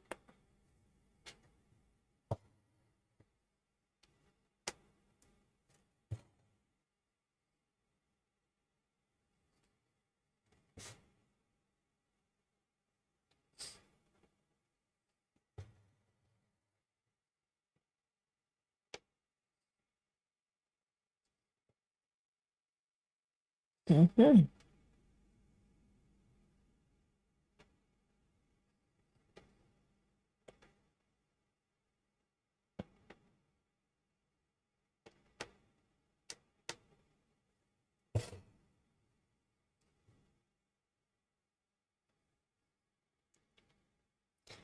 And Catherine says, my aunt looked and has same demeanor as her. You're talking about Julia Child, makes me miss her. Oh, wow.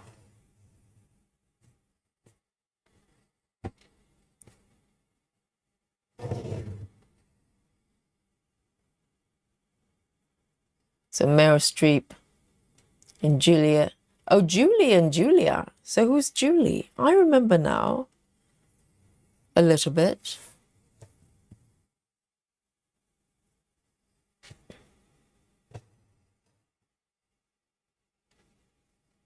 I don't think I saw it. Otherwise, I would have remembered what it was. I think I just knew about the movie.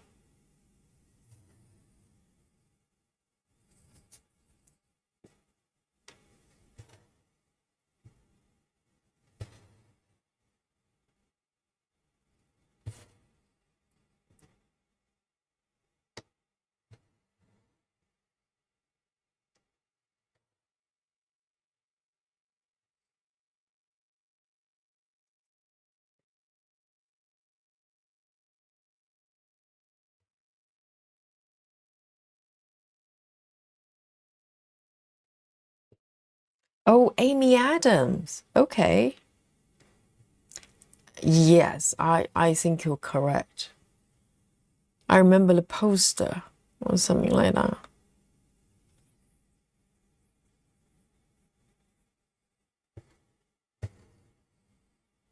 And Captain says there was a more recent TV show with Sarah Lancashire. I don't know who that is. Walk away, says Yogi. You have a great Julia Child voice. Well, I'll take that as a compliment.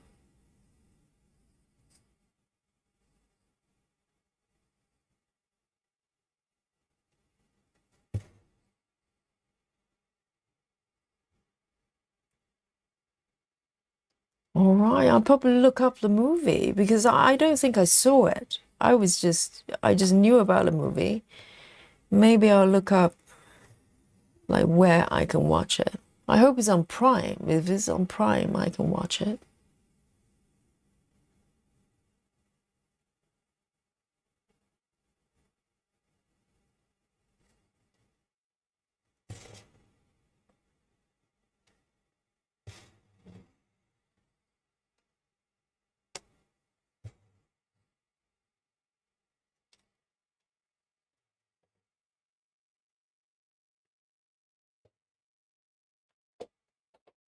So it's a good movie. That's good.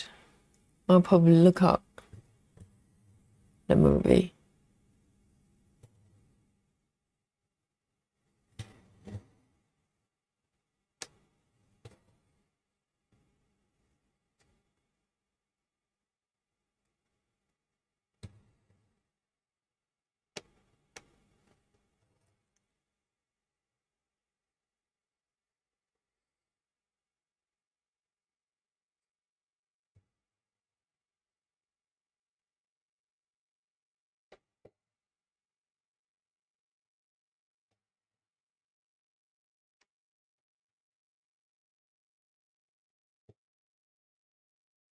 And talking about Meryl Streep, there's a new Devil Wears Prada movie coming out. The last one was ages ago. It was like 10 years ago or something. So long ago. And making another one. I think it's coming out this year.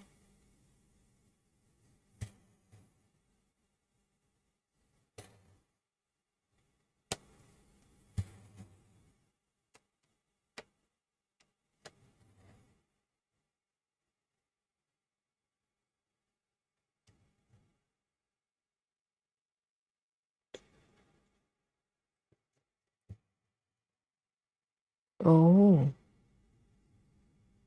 So everybody's seen that movie.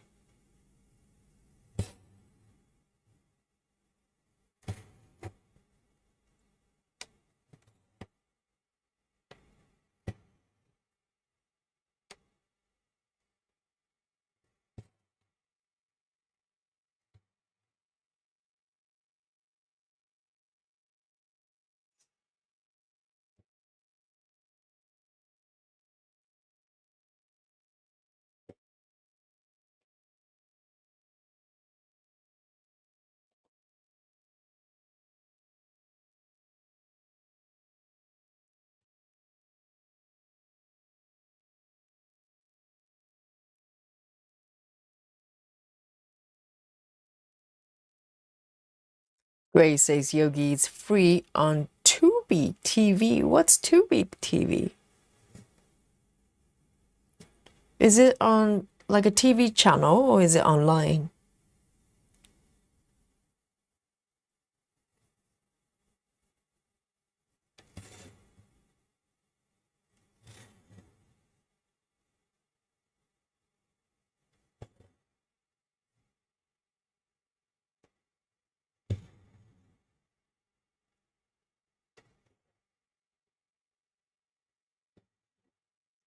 A lot of movies on Prime, even though I have Prime membership, a lot of movies they still either charge you or they show you ads and you have to pay in order to get an ad free.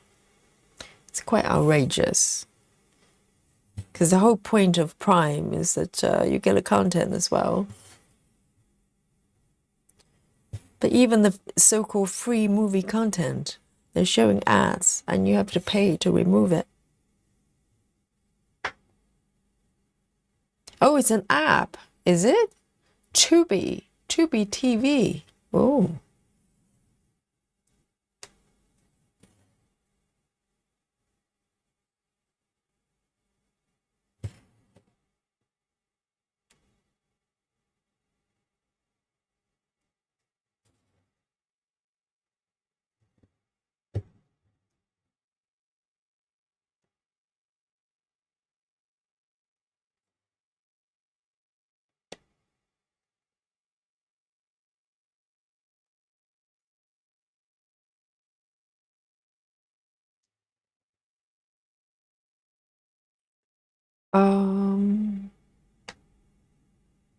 This one.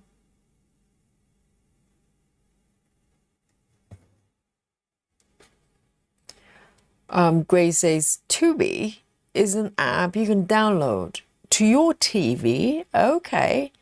Yes, tons of TV and movies on it. Really? So you can only watch it on TV. You know, my TV, I don't think is even tuned to any channel because I just have not watched normal channels for ages. But download from where? From Google, because I've got a Google TV, unfortunately. I do have a Apple TV as well attached to it.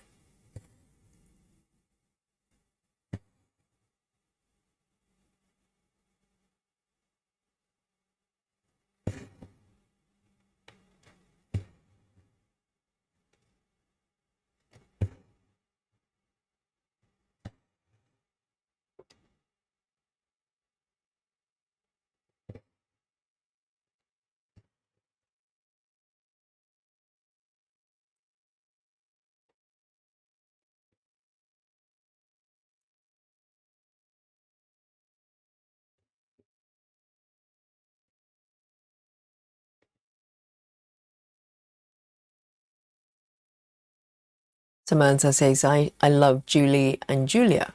So is it about her and her daughter or something like that?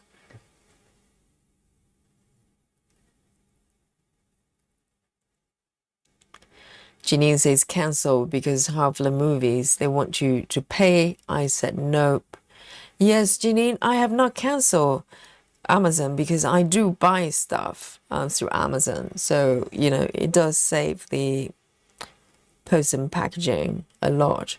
But yes, I can't remember the last time I actually watched anything on Prime because every time I go over there, I just get annoyed because I thought, you know, anything I take interest, either and they ask you to pay or they're going, hey, would you like to pay for the ad-free version? And I'm like thinking, why are you showing me ads to start with? I'm paying you membership every year. What am I doing?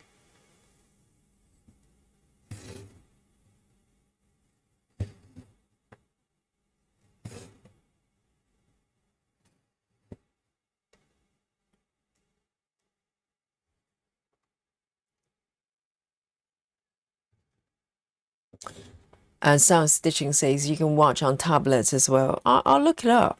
I'm not aware of the app. So how come it's free on there? I wonder. I'm always slightly suspicious when it's all free. It shouldn't be free. How do they make money? I need to know.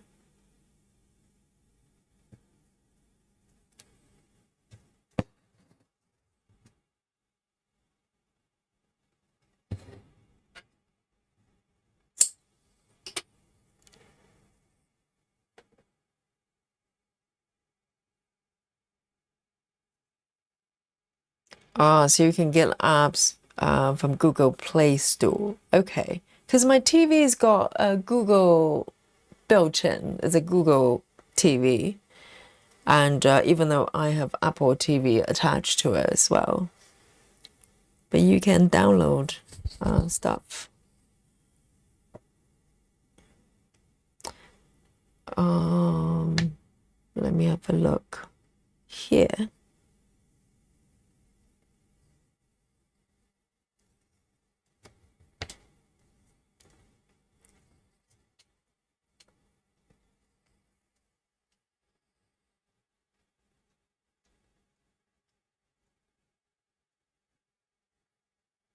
Samantha says it's about a writer that becomes a food blogger because she loves Julia Child and decided to do every recipe in her book and write about it. Oh, so they're not even around the same time, or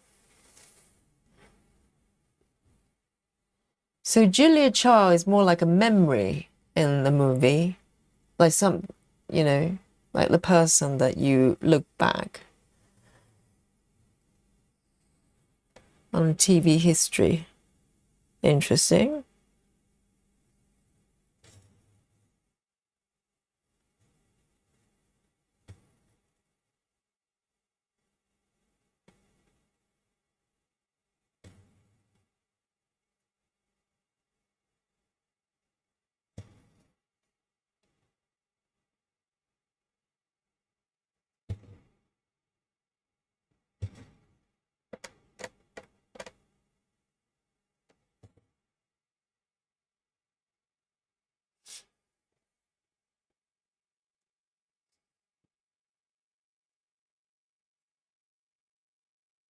Oh, so it's not free to be.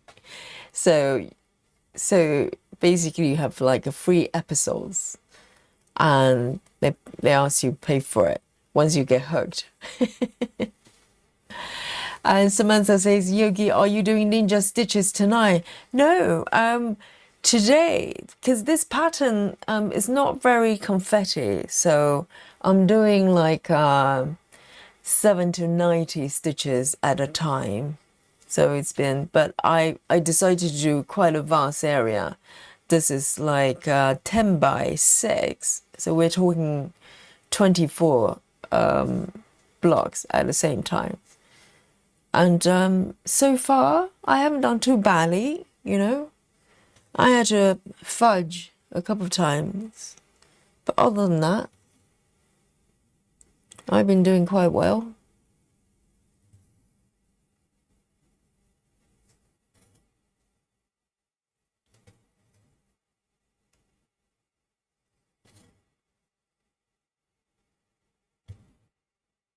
And I am going to do just a few more stitches. Probably just finish this color. I've got still a little bit of this right here. So it's about 20 minutes past midnight here. And tomorrow I have to get up super early.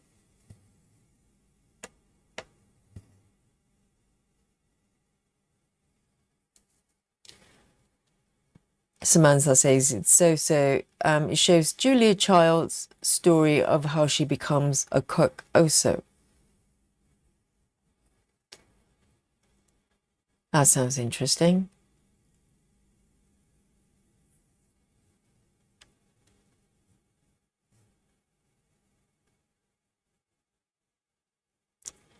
Betty says Pluto and Tubi will always be free.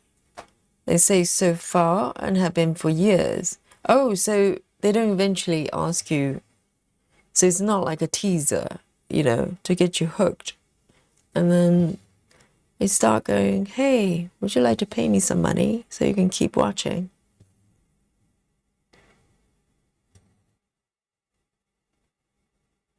But the thing is, though, if it's a good service, I don't mind paying as long as it's a reasonable thing they charge. I don't like to feel like I'm being tricked, you know? Sometimes they try to give you, hey, it's free for this and that, and you go and have a look. It's not free. I don't like it. If you're going to charge me, say up front, and I decide what to do. Because my worry is if the content, if they don't charge you for the content, you're probably paying them with other things. You know, they might sell your personal information to other people. They don't charge you, but they use your information and make money that way. So one way or the other, they probably will have to make money off you.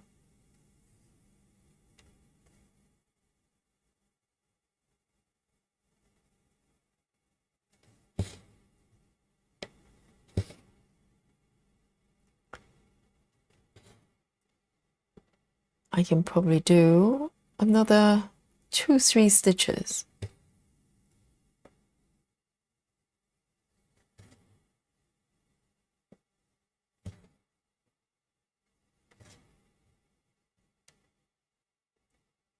I think one more stitch.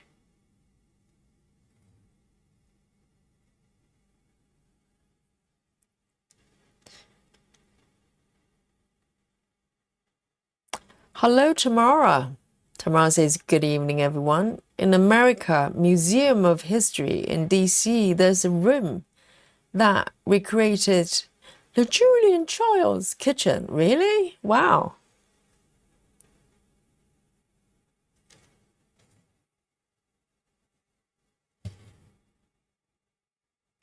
I think she's probably the TV chef in America.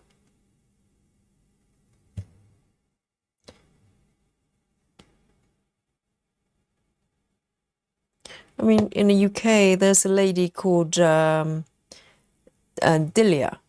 Smith. She's not as famous, I suppose, outside the UK, but she's kind of similar to, maybe looking back. She's still around, but maybe looking back in like 10, 20 years' time, she's going to be the kind of Julian Child kind of caliber TV chef. She's been around for a long, long time. Long, long time.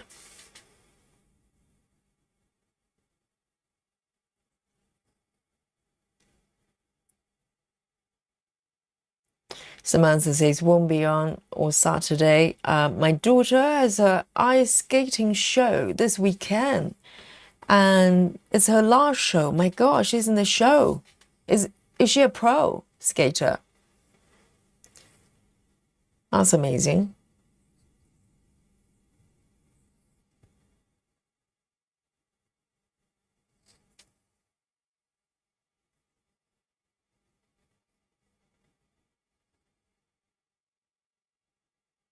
Betty says, howdy. Oh, so it's the name of it's the name of the app. You're not saying howdy to the chat, Betty.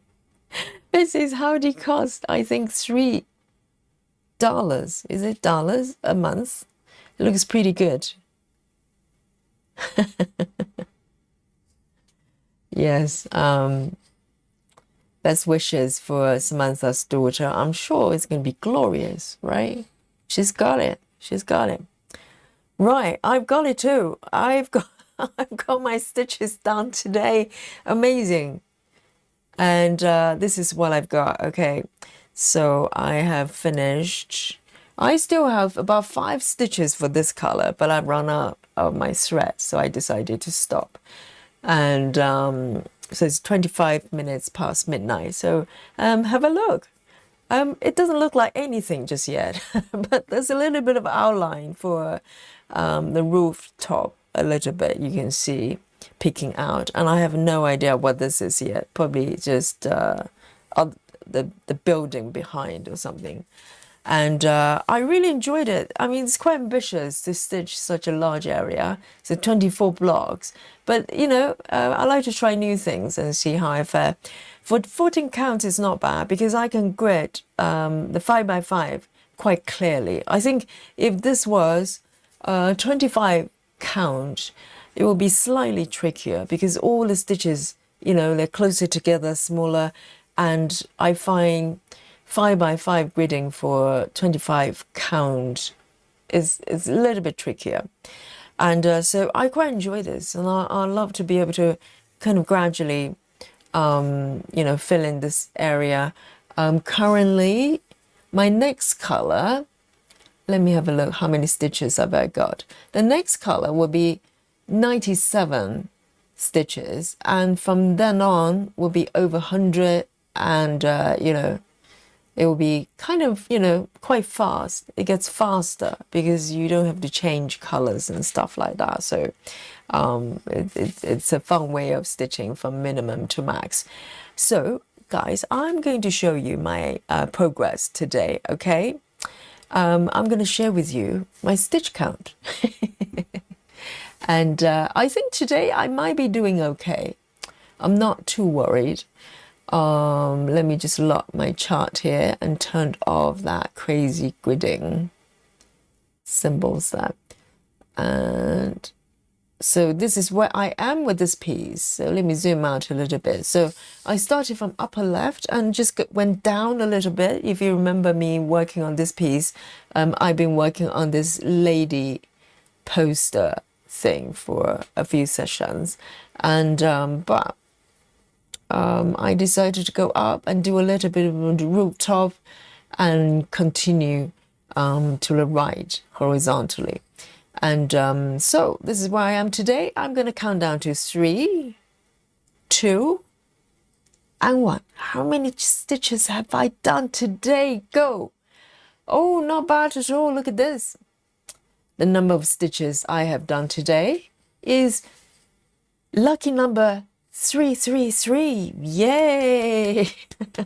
Round of applause for Yogi. Not bad. 2 days. I think yesterday I went over 300 as well.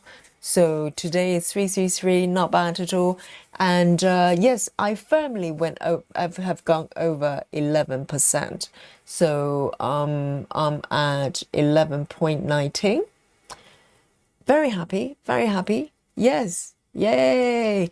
And so there you go. Let me switch back. And I hope you enjoy today's stitching as well. Betty, Samantha, I don't think Yogi Week be here Saturday either, so have fun. I'm trying to decode the message. Yes, so today is Thursday, tomorrow Friday. You should know by now. Fridays is a rest day for me. I'm not really resting. Tomorrow I have 5 classes, but the Saturday we won't have double streaming, but I'm aiming to start our Amy Saul a little bit earlier, so we have a longer session. So I hope to see you there. If I don't, and I'll see you on Sunday perhaps. Okay, so have a great day tomorrow, and I'll meet you on Facebook, of course, and see what you've been working on, and I'll see you on Saturday. Nighty night, everyone, and thank you, and enjoy tomorrow, and see you on Saturday at the Amy Saw. So nighty night. Bye bye, everyone. Good night.